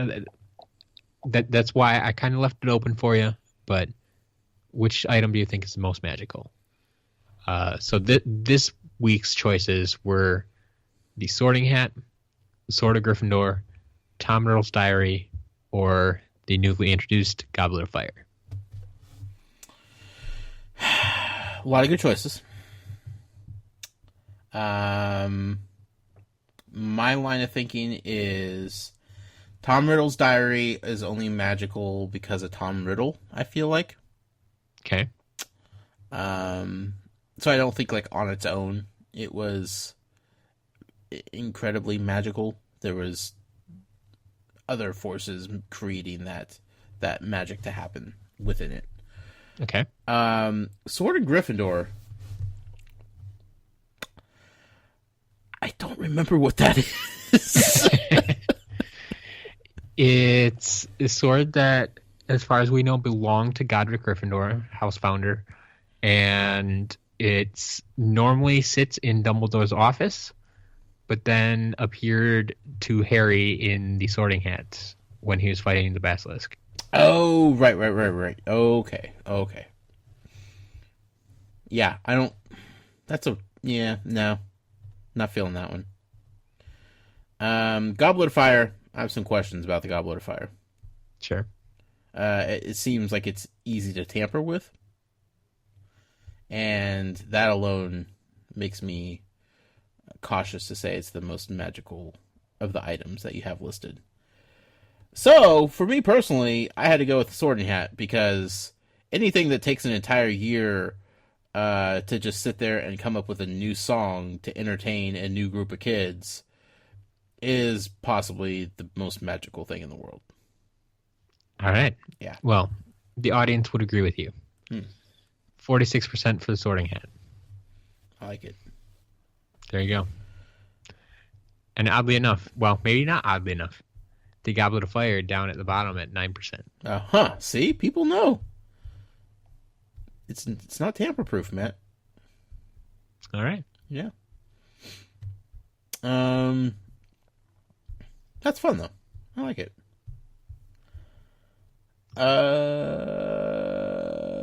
Should we do some emails? Do we have emails? We do have some emails. All right. I'm curious to see what people are up to this week. All right.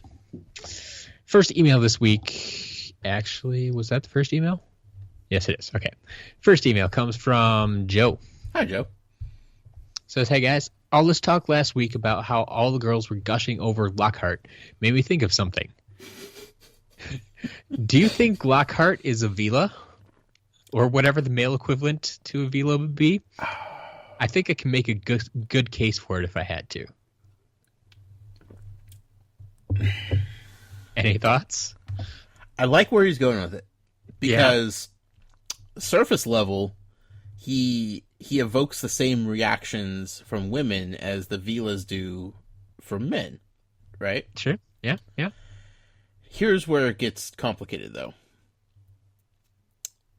Vilas have this tendency to be very nasty and threatening. They can be. They can be, right? If provoked. I don't feel like anybody in the history of the world has ever been afraid of Lockhart. Yeah.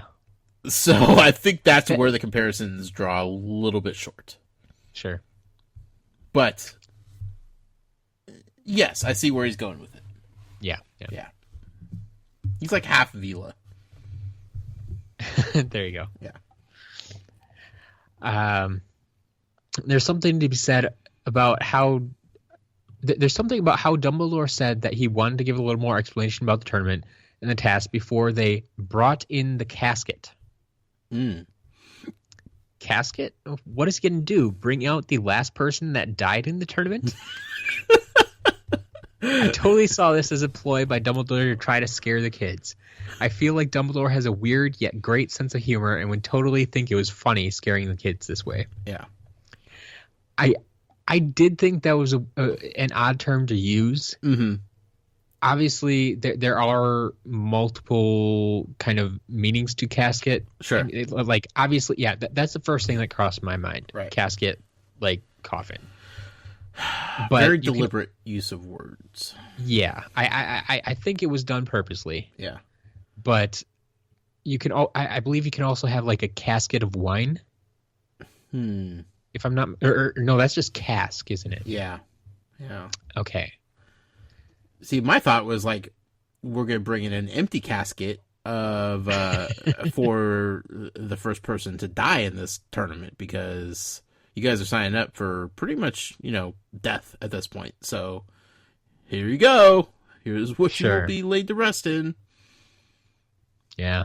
Dumbledore. So yeah, I think it's just kind of clever wording on JK's part for a box that they brought in. Yeah. Yeah. Very deliberate, though, I think. Absolutely. Yeah. Everyone seems to be catching the feels. Hagrid with Maxime, Ron with Fleur, Harry with Cho, Hermione with, as per Josh, multiple men, Cedric, Crumb, and Ron. Do you think all these feelings will somehow affect the tournament or how people strategize for the tournament? Will it be a distraction?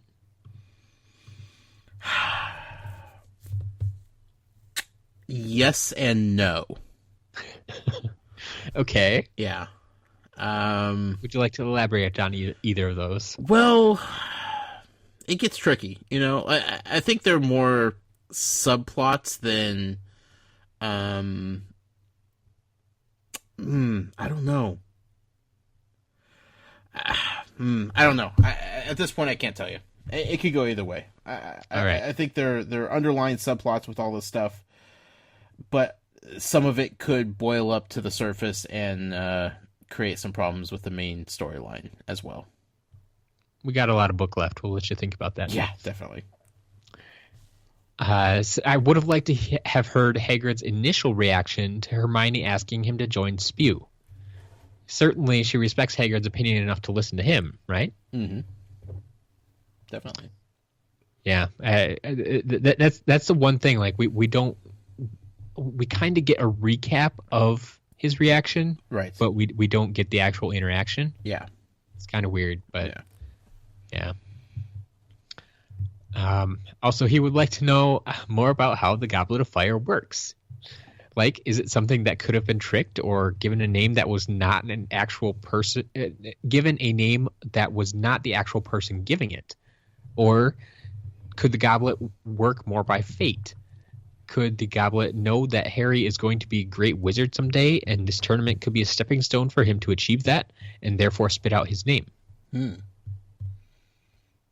want to know, too. A lot of questions. I feel like if it's the title of this book, that we're not done learning about the Goblet of Fire here. It's possible. Yeah. Finally, Madame Maxime and Karkaroff have a legitimate gripe, so I don't blame them for being upset, complaining, and trying to get another one of their students into the tournament. I'm surprised the Minister of Magic can't make a judgment call and override the binding contract of the Goblet of Fire. Right. It's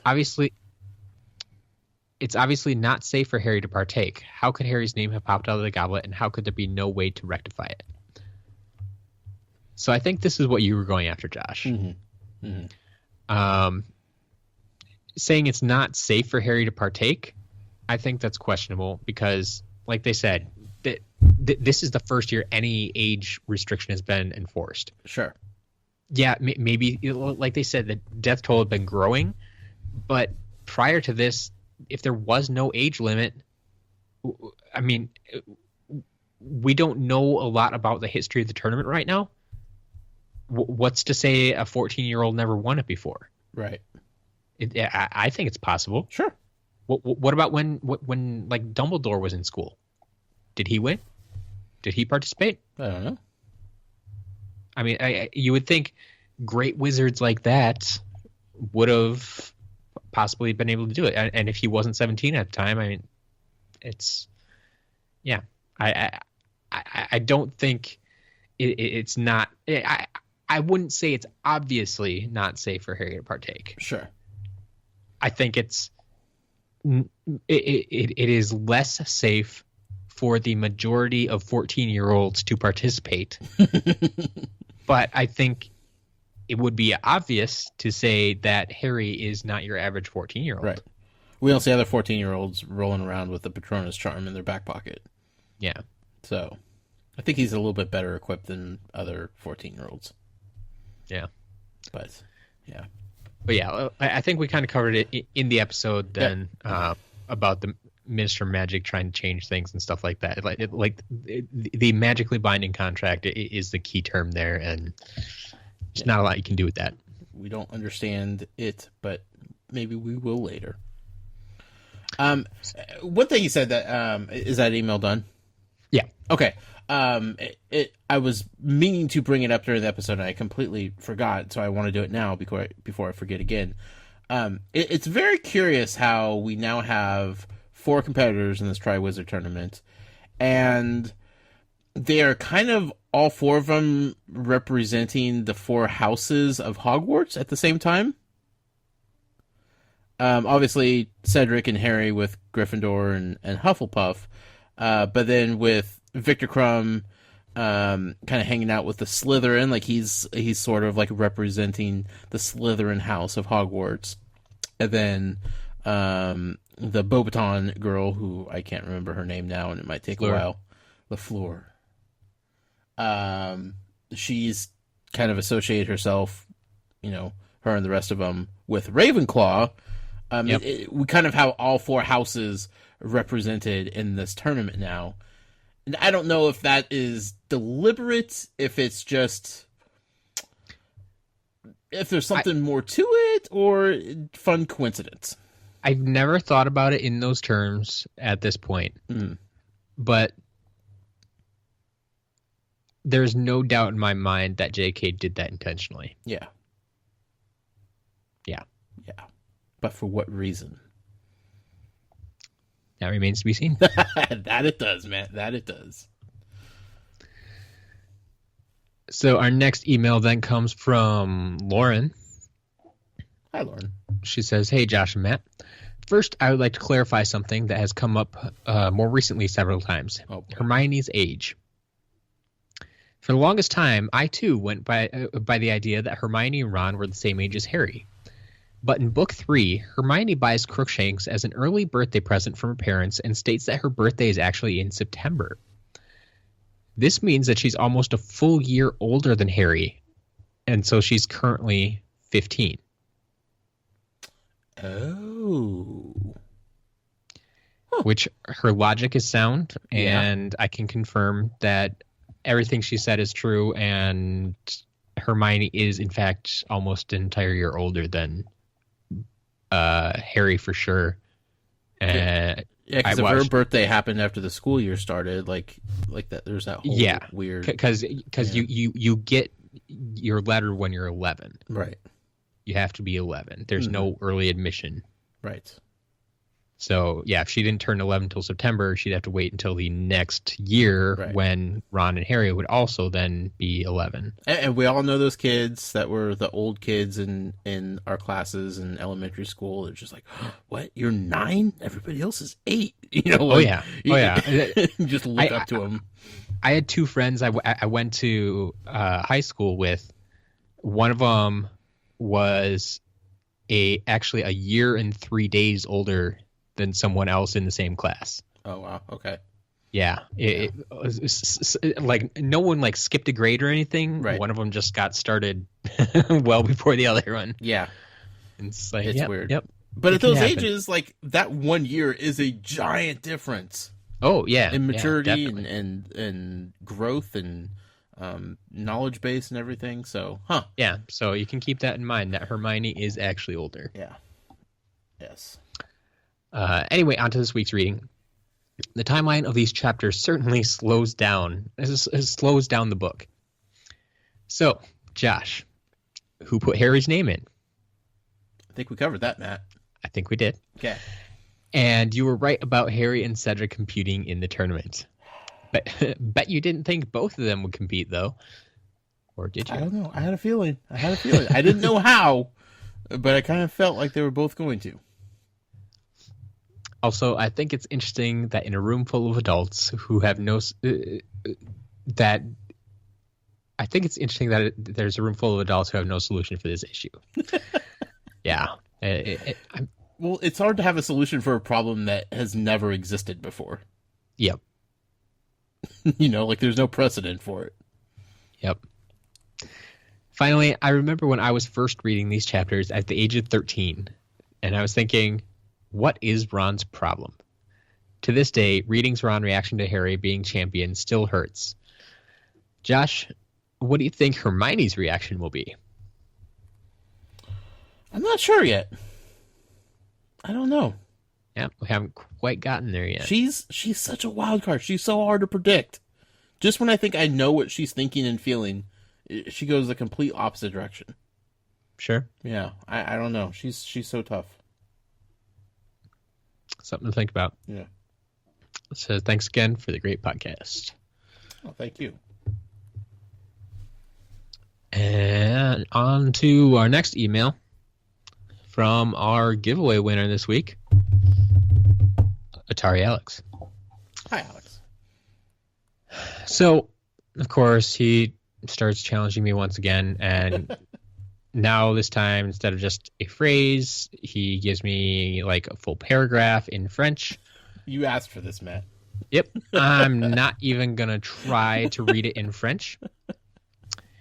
I did, however, get a little bit curious, so I threw it into Google Translate. Which, of course, does a horrible job. Sure. It cannot give me a grammatically correct English sentence. Right. But it roughly translates to, hello, my friends. I could write it to you in an email in French, but I do not believe much about Google Translate. So he, in fact, was talking about Google Translate himself. Sure. That's why Google Translate refused to work, because it's like, what? You're talking trash to me? So basically, I think he was trying to say he could send me the entire email in French, but he doesn't care for Google Translate either. Right. So, fair enough. On to the English portion. I have a couple of things I want to discuss from last week. First and foremost, I majored in communication with a concentration in journalism, not philosophy. All right. I was, however, required to take some philosophy classes in order to graduate. and I can tell you that I find the subject rather tedious. So there you go. He's not a philosopher. Okay. Second, I want to make a small correction about some magical creatures from last week. Matt confused hinky punks, the ones that lure travelers into the bogs, with either red caps or the kappas. Yeah, I did get something wrong in there. Sure. Both of which were in fact mentioned rather briefly in the previous book. So I was right to say that they were both mentioned, but I just got the definition of one of them wrong. Happens to most of us, Matt. Yep. Finally, listening to my question about the Hogwarts Express got me wondering about how young witches and wizards traveled to school before the invention of the locomotive engine. The school has been around since the 10th century, while the first railway journey did not take place until the early 19th century. These are the questions that keep me up at night.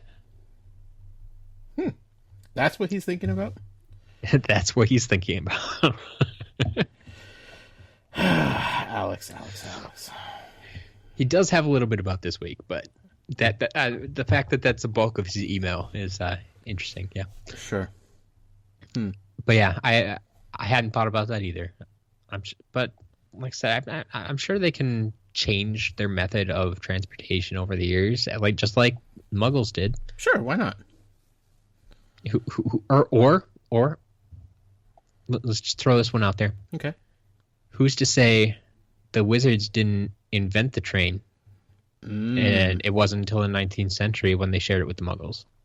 Or a Muggle saw it, and a wizard didn't see that the Muggle saw it, and was like, you know what? I have this great idea. I have a feeling like there's a potential for like every great idea in the Muggle world came from a wizard that was just like careless when they were trying something out. You know? It's possible. I'm going to do something unconventional here, Matt. Okay. But last week, while we're speaking of Atari Alex, he had mentioned in his podcast that he was suspicious of Valerie feeding me little tidbits about the book before it happened. Okay. Do you remember that? Yeah. Because clearly I'm not capable of predicting things in this book at this point, so somebody must be cheating on the inside. And he pointed all fingers towards Val. Yes. Well, she listens to this podcast.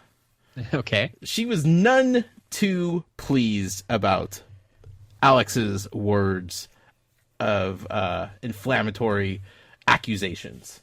Sure. So I have invited her up to this podcast real quick to say a few things about Alex and his accusations and what she thinks about them all as the person being accused of such heinous crimes.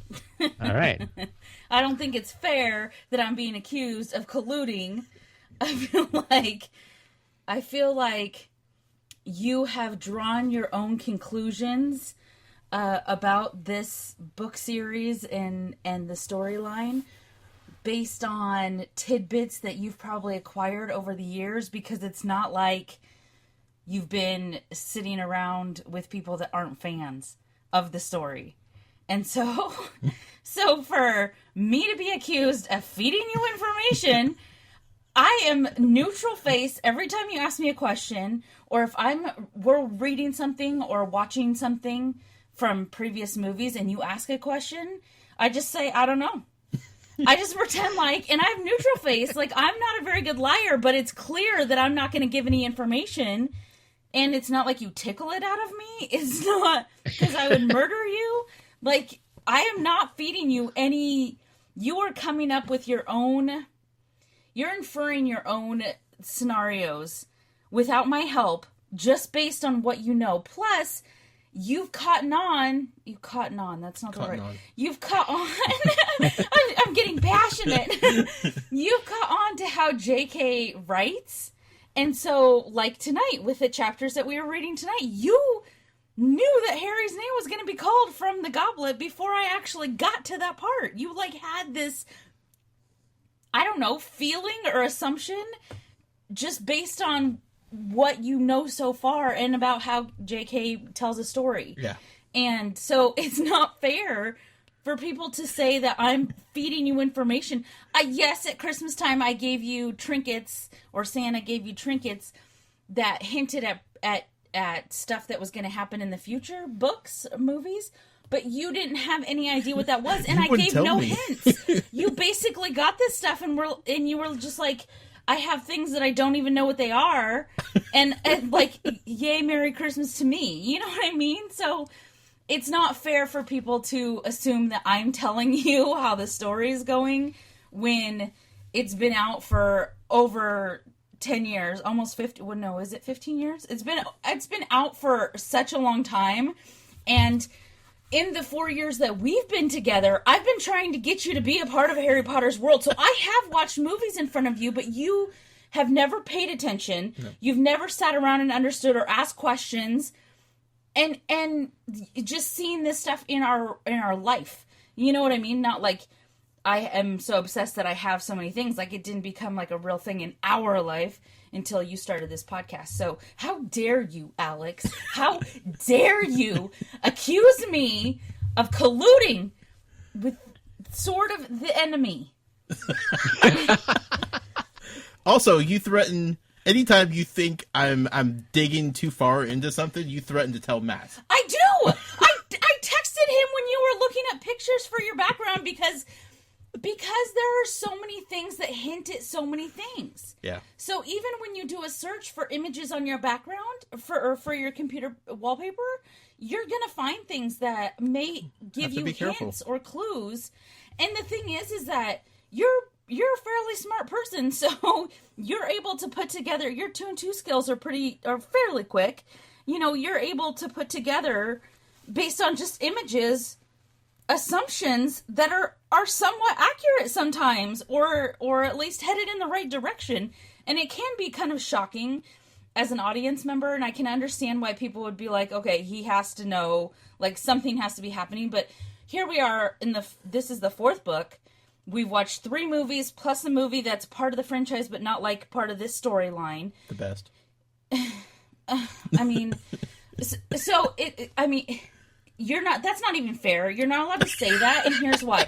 Because you haven't there wasn't a Fantastic Beasts book for you to read before you watched a movie, whereas I, have never read the books, but I've seen all these Harry Potter movies, and I think that they're fantastic. So for when you criticize, that's a whole nother podcast. Yeah. But when you criticize, it's not fair. You can't say that Fantastic Beasts is the best when you never even read a book about it. I know. Okay? Anyways, I forgot what I was saying. I got so angry. I got so worked up. The point is I'm not feeding you information. No. I don't tell you anything. I don't hint at anything. We don't read ahead. If you start to leaf through a book somewhere, I tell Matt, like, if you look online for something, I text Matt, like, or I send it. How do I contact? I usually email you. I don't think I have your phone number, Matt, so I usually email you, like, immediately at Tales from GA2. It's not like I'm sending him a private email that he's checking in the morning or once before bed or something. I send it to Tales from Godric's Hollow, like, email. So this is all traceable. Me not colluding. Alex, does this sound like the voice of a guilty party? I say no. No. If I was saying, never mind. I was gonna say, trust me, believe me, trust me, and believe me 500 times and see if that helped. But that's not. I'm not colluding. So there you go. I'm not telling you anything. I'm not feeding you information. No. Innocent. I could sit here all night and say it's all in the up and up, but I mean, just listening to Val right now should be passionate. Enough proof. She wouldn't let me ruin this at this point. She's too invested in the product as well. Well, because I have been trying for the last 4 years to get you to love it, and I've been telling you that you will love it if you give it a chance. Yeah. Obviously, doing anything that I want you to do, I have to get you to do it in podcast form. but doing this with Matt, and you have fallen in love, and I don't want to ruin the future for you. Right. Because it's so good. Yeah. Thank you, Val, for clearing that up. I'm not like that. It's like Santa Claus. My kids still believe. I still believe. What are you talking about? I mean, what? Believe in what? Thank you, Val. Okay. Was that it? That was it. All right. It was Dang Alex. We were reading an email from Alex, and I'm Another just one? like, nope, Was it bad? no. Okay. But he moved past it, but I knew you didn't have It was funny because last week I didn't know that the accusatory email was from Alex until I listened to the podcast. So I jumped the gun with Twitter, and I was just like, "Are you kidding me?" Like I was like spitting out how there was no way that I could be doing anything wrong. Right. And then I listened to the podcast episode, and I was like, "It was Alex that was accusing me Of all people. of all people." I got super. Okay. Thank you, I'm Val. gonna go. Thank you. Appreciate it. Thanks, Bye. Val. All right. That sets the record straight there, I think. I think it does. Okay. I hope it does. If I didn't let her do that, Matt, I would have heard about it until I understand. the cows I came understand. Well, we should probably finish up Alex's email. home. Good time. It says, moving on to this week's chapters. See, plot we're certainly- still talking about last week, so that was perfect timing. I understand. I have no problem with that. The plot certainly does thicken. Between the reveal of the impartial judge, the blossoming romance of our favorite care for magical creatures professor and the French headmistress, the whole Harry being chosen to compete fiasco, there's a lot to talk about. I'll leave that in your capable hands. Thanks, Alex. Thank you, Alex. Hope we did a good enough job breaking all that down. I hope so too. If not, what are you even listening for anymore? Well, then we will move on to an email from our dear headmistress, Mel B. Hi, Mel. Pleasure hearing from you once again. She says, I'm writing a little blind here because I haven't gotten to see Josh's notes like I usually do before submitting my email. So I can only hope I hit some of his points. If you haven't noticed that in the past week, she's definitely been trying to kind of almost react to your notes, I think. Sure. Well, it's spring break this week, and the kids do not have baseball or softball practice this week, which means Monday was open for reading this week, as it normally is not. So we pushed it from our more recent Sunday night reading to Monday reading right before the podcast, and thus the notes are a little bit later. Yeah, she actually wrote me earlier tonight, and it's like, yeah, I'm just waiting for those notes before I send them in my email. I'm like, I just talked to you like an hour before, and you told me you were reading tonight. I'm like, yeah, you probably shouldn't wait because he's reading right before we record. Yeah. So if you're getting the notes, it's probably too late. She continues, I think Josh may have missed the mark with Hermione liking Victor. It would appear that Ron is far more infatuated with him than Hermione is. I love how he is so eager to have Victor be around them, and he is saying he will give up his bed. Maybe Ron and Victor will date. Ron also takes notice of the Bobaton girl and says they don't make them like that at Hogwarts. I don't think Ron realizes that Hermione is female. She's just one of the boys. Yeah. Most of the time, I think he overlooks that part. Yeah, it's like I don't want to quite call it like the friend zone or anything like it's that. Like just platonic between them, But like exactly. 85%. Exactly. Like, yes, is it odd from a young age of like 11 to have boys and girls interact on a regular basis? Probably. Yeah. But it's not completely unheard of. No, you not can at all. you can have a best friend of the opposite sex. Absolutely. She continues, I think, now my French isn't so good, but the British version of Harry Potter is read by Stephen Fry, and he's apparently good with this stuff. The S in Bobatons is silent. Okay. Never really thought about it. I guess I usually do say Bobatons, Sure. but I could take it either way. That's one of the things, like I've never listened to the audiobooks. I'm trying to think now how they have to say it in the movie somewhere. You would think, right? Like, it has to come up. Well, I also thought we were going to have a she's- Death Day celebration in the movie, Matt, and that didn't happen, so... She's gotten me doubting myself. Like, did I just ignore that part in the movie, or do they actually say it different? Like, it could be that they say it differently because, like, we talked about with that one spell, Accio, that it's pronounced differently in the movies and in the video games and all over the place. Like, even when they verbalize it, they do it differently. So Yeah. That's possible with something like this too. Yeah. Josh, now that you properly have met the two other schools, which do you really prefer? Still Bobaton. Think so? Oh, yeah. All right. Come on now. Durmstrang just associated themselves with Slytherin. Do you think I'm really going that direction? You guys don't know me at all if you think so. Moody knows everyone. He even knows Professor Karkaroff, who doesn't seem too keen on him. There's a growing list of people who don't seem to like Moody, but Dumbledore and Sirius both seem to like him, so that's good, right?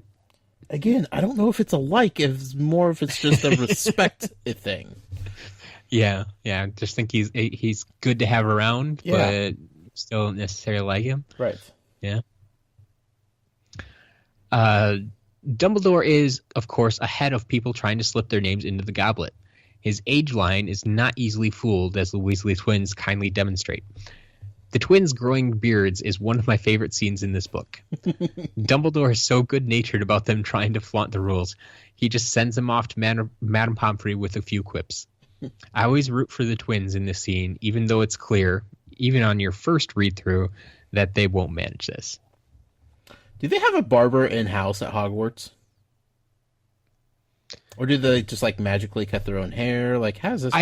I was gonna say, I think that's one of those things that they probably don't have a need for. I think a barber is probably a Muggle invention. Yeah. Like, they probably have other methods of taking care of it. Sure. I guess I would... my question is, what was the necessity of Madame Pomfrey? If, like, the only... Well, I think if they would try to shave it off themselves to, like, try to hide it or whatever, it'd probably just keep growing. Okay, that was the one thing that I thought of. I was like, well, maybe it's not like a one-time thing, but it's like it just constantly keeps growing if it's not exactly like I'm thinking like the Santa Claus. Yeah, yeah. Like, it just keeps growing back no matter what you do, unless you take care of it magically reverse whatever Dumbledore spell he put on that age line. Which, weirdly enough, like, I feel like the twins would have fun with for a little bit. Oh, yeah. We don't know if they actually went up to Madame Pomfrey right away. Oh, they went right to the pub. Yeah, because that's the whole point of it, was to basically mark them and say you tried to break the rules. Yeah, but they saw it as, we look really old now. This is awesome. Another point to Josh. Hagrid has a thing for Madame Maxime. It's a rather unfortunate that his sense of fashion is so tragic, but it's cute that it's cute that he's so excited to be with her. And that he just ditches the trio to walk with her. Oh, yeah. Yeah. Didn't even think twice about it. No, not at all. He's just kind of like mumbles on his way out. It's like, yeah, okay. And you know, he's 2 miles down the road because his strides are so much bigger than everyone else. Yeah. But before that, I'm sure you noticed that Hagrid is not on board with House Elf Liberation. He thinks Hermione is not doing right by the elves wanting to be freed. I think we kind of covered that too. Yes.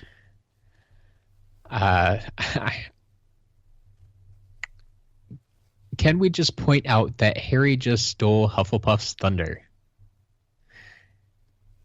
Unintentionally. Yep. Like there's.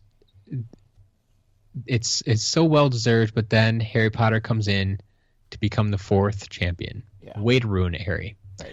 I think Cedric says nothing the entire time because he's like, yeah, I was expecting this. Right. Honestly, I thought Harry would be selected in the first place. It's a thing here at Hogwarts. Yeah. At least he's good-natured about it. Such a much. Hufflepuff. Yeah, he just shrugs it off. But Yeah. like honestly though, like when he was selected, all of Hogwarts, probably except for the Slytherin, seemed to be celebrating and cheering for him. Right? It didn't sound like it was just the Hufflepuff table. Oh, But, like, yeah. All of Hogwarts, like he had his moment, right?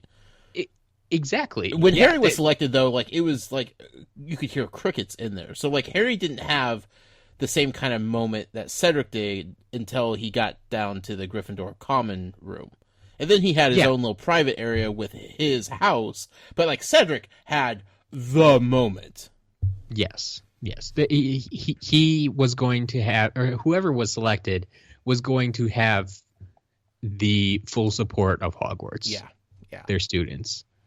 I mean, like I said, possibly with the exception of the Slytherin, because they're Slytherin. They're grumpy. Yeah. So I don't think Harry stole his moment. I think it changed that moment.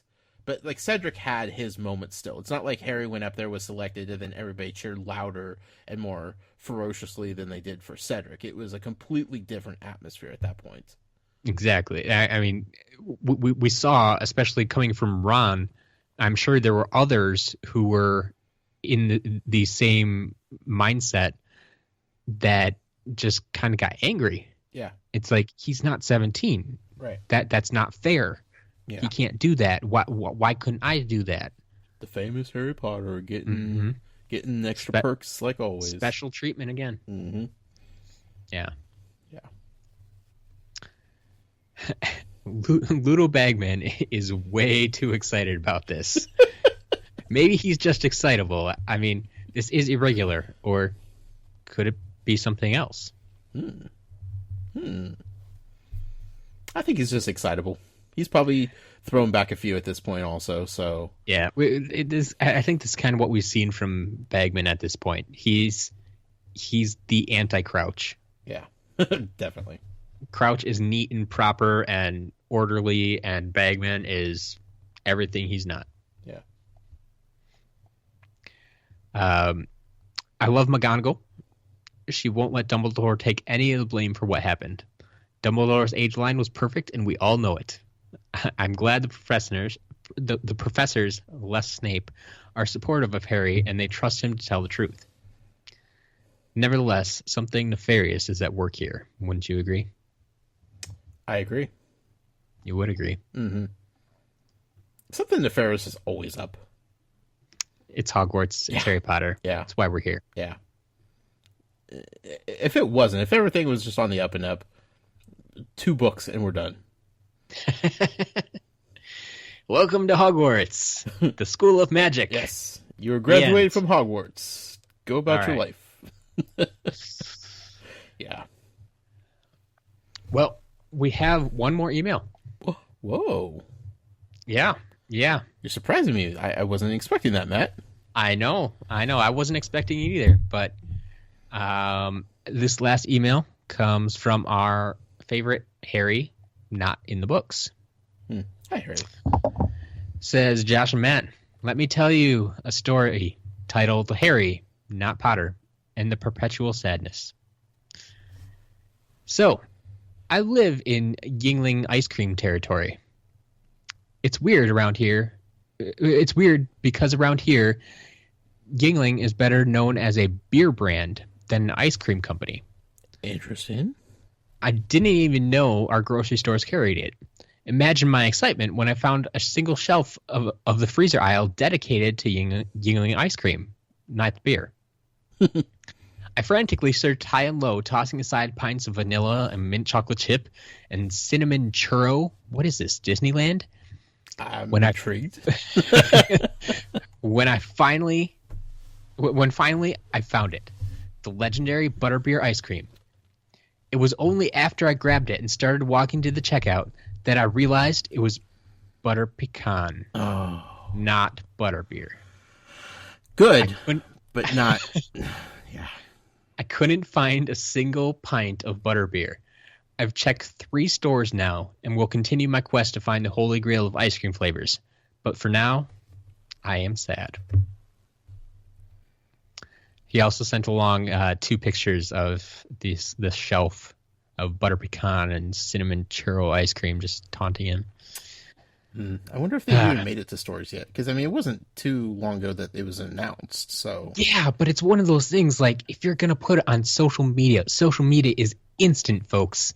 You don't put it out... I mean, if you're going to taunt people with it and say, this is coming, give us a date, or at least say, coming soon, or something. Like, I don't think it said that. I think it's like, hey, look, we have butterbeer ice cream. Yeah. I'll have to go back and check that out again. But... see if there was some wording with that. But yeah, it definitely felt like it should be out with all the fanfare that it was getting. So we'll see. I have another quick story for you guys, since you brought up language classes last week. As I mentioned before, I took Latin in high school. One of our regular homework assignments was translating passages out of our textbook. The textbook was designed like a storybook, telling the story of day-to-day life of an ancient Roman family while teaching us Latin. Before long, my best friend and I realized that our teacher wasn't actually reading our translations that closely. So we did what any dumb 15-year-old boys would do. We started making them up, probably inspired by Harry and Ron doing their divination homework. It became a game to see how far we could take it before the teacher actually noticed that we stopped trying to translate anything correctly. I don't think she caught on until I made up an elaborate multi-chapter story of the ancient Roman family traveling to Mars in a rocket from the future. Oh my goodness. I should have stuck to something more believable. I almost just spit out my water all over my computer. Can't wait to hear what Josh's thoughts of Harry's name popping out of the Goblet of Fire. Congratulations on 40 episodes already. Wow. That's so good. I would do the same thing. I mean, why not? You know, exactly. Well, yeah. If you actually catch that your teacher is not, I mean, that's the teacher's fault right there. Yep, absolutely. 100%. Like, yeah, I would do the same thing if you catch on to that. It's like you're obligated to. Yeah, you're under a magical binding contract. Right. It doesn't sound like Harry and his friend were like struggling with it. Like they probably still knew the material. Yeah, and that was just like, you know, their imaginations were being creative and they were like still engaged with the assignment, just doing it in a far different way. That's totally the teacher's fault though. Yeah. I mean, if you want to really start to do it, like just like translate the first sentence correctly. And so if they're just like reading the first sentence, like, oh, yep, that looks good. Then just keep going. I mean, I suppose once you get into multi-chapter, I have a hard time thinking that any of your assignments were that long, and that's probably why it started to get noticed. Right. But, yeah. Nonetheless, I like the story. Yeah. Good stuff. Good stuff indeed. But that is the end of our emails for this week. All right. Well, thank you everybody for emailing. Of course, it's always absolutely fun reading what you guys have to offer. We have one last thing to do, Matt. One more. We have a new giveaway to do this week. We do. But first, I want to remind everybody, coming up on Sunday, April 9th? April 9th, still April 9th, 5 p.m. Pacific time. You got it. We will be doing our live stream for the Patreon supporters, audio version for everybody else. Afterwards, AMA episode where you guys will get to ask us a question about anything. It could be Harry Potter related. It could be sports related. It could be ice cream related. It could be anything your little heart's desire that you want to know about either Matt, myself, or both of us. We are encouraging everybody to write in with emails to talesfromgodricshollow@gmail.com. Separate emails than the emails that you would normally send us, specifically with the header, so Matt could file them away with ease. Yep. And just we've gotten a couple more questions in this week. So, perfect. Yeah, but keep them coming. Keep them coming. Absolutely. If you want to know something about us and our crazy lives that we lead, please send them in. We're gonna have fun with it. We're gonna answer them as best as we possibly can. We're going to have fun with it. We're going to have a moderator helping us out. I believe it's still on, so that's a good thing. Again, if you are a supporter of us on Patreon, you will get a link to the live feed of it, so you can watch it in person. You could be in the chat room. You could be holding us to the fire if you want to know more juicy details about whatever questions are asked. It's going to be fun. I look forward to this so much. And Matt, I know you're excited about this as well. Oh, yeah. Yeah. So, April 9th, 5 p.m. Pacific time. Please get in your questions. Even if you're not going to be a part of the live part of it, still provide some questions, and you'll get to hear it on this podcast feed that you downloaded the podcast from in the first place. So, all that's out of the way. I didn't want to forget to plug that, Matt, because that's coming up quick. It's very true. You are, between this episode and that episode that we're doing, you're going to be on vacation, and you have no time to think about that kind of stuff. So, It's going to be a crazy week for you, but it's going to be a lot of fun. This week, though, we're going to do something fun for our giveaway. Because we're celebrating Fantastic Beasts and Where to Find Them Day. Again. Matt, if it was up to me, it would be every day. I know. No, I want to do something fun. Something different. We are going to give away, and this, if you don't, we're going to give away the Fantastic Beasts and Where to Find Them story pack set for LEGO Dimensions video game. If you don't have LEGO Dimensions, that's totally fine, because by itself, it's still a really fun little LEGO build. It is. It has the Yakuza, right? Makuza. Yakuza, a little bit different. Different part of the world there. Makuza building with like doors that actually operate and windows, and it's really cool. Yeah, it comes with Newt and a Niffler. I was very much impressed at how much movement was built into this set. Yeah. It's not something you always get with Lego sets. No, yeah. Moving Legos can be tricky sometimes. Yep. So if you have Lego Dimensions, like, this is a cool addition if you don't already have it. Or maybe you'll be interested in picking up Lego Dimensions. This will work in with any version of Lego Dimensions that you get, whatever video game system you want to pick it up on. But at the very least, it's just a cool little fun Lego set.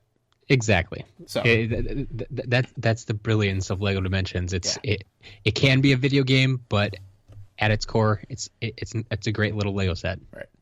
Where else are you going to get a Lego Niffler? Nowhere right now. Matt, you're probably wondering, how could somebody win this cool thing? I am. Well, we're going to have fun with it. Like I said, I like interacting with the community. I like seeing and getting Very to true. know the people in our community. We're about to expose ourselves as much as we possibly can to the community. So I think it's only fair that we learn something about the people that are wanting to know about us. So I want everybody to go onto Twitter, tweet at us at Tales from GH. I want to see a picture that you take of if a Niffler was running around in your purse or your wallet or backpack or junk drawer or whatever. If the Niffler were to be caught after running amok in your personal items, much like he was in the bank. Yep. And you shook him out, and you shook out all the things in his little pouch there. What would the Niffler be snagging from you? So make a little picture. Be creative, but come up with some sort of picture telling a story of what the Niffler would be stealing from you. Now, remember, he likes shiny things. He's attracted He to shiny does. things. Absolutely like shiny things. But I feel like he's not super picky as well. He kind of just picks up things as he goes. Yeah, he's attracted by the shiny things, but will pick up other things along the way. Right. The shiny things are like beacons, Yeah. and he'll like go that direction. But as he's going that direction, he's picking up anything that he could put in his little pouch. Sure. So if a Niffler was caught in your house, in your apartment, in your car, your whatever, and you shook him out, what would he have snagged from you? Take a picture of that, tweet at us at TalesFromGH, and we will pick a winner from the submissions at random to win this Fantastic Beasts playset from LEGO Dimensions. I like it. Okay? Have fun with it, Yeah. guys. Be creative, have fun. Let's see what you got. Let's see what the Niffler is stealing from you. That's a show, Matt. That's it. That's all we got. That's all we got. You have to leave on an aeroplane in the morning. You have a vacation ahead of you. Yep. I wish you the best, man. It's going to be fun. It should be. Yeah. Thanks. I look forward to Sunday, talking with you and being exposed to the world. Yeah. It'll be another good show. Definitely. Until then, you can find me personally on Twitter at The Noise with a Y. Be sure to follow the show on Twitter at TalesFromGH. That's where you want to be tweeting at to enter into the Niffler competition that we have going on until next week. And if you'd like to support us and what we're doing that allows us to do these cool giveaways for all you guys, you could do so over at Patreon, patreon.com/Tales from Godric's Hollow. Supporters over there will get the link for the live show on Sunday. So just a heads up on that. Matt, where can people find you at? Well, you can always find me personally on Twitter at As a Matter of Matt. Otherwise, you can send me any sort of communication you want at talesfromgodricshollow@gmail.com, where you'll be sending all of your wonderful AMA questions. Right. Absolutely. Matt, safe travels, my friend. Thank you. Come back in one piece. I'll do my best. For everybody else, have a wonderful week. We will talk to you guys on Sunday for sure. Until then, muggle out. Mischief managed.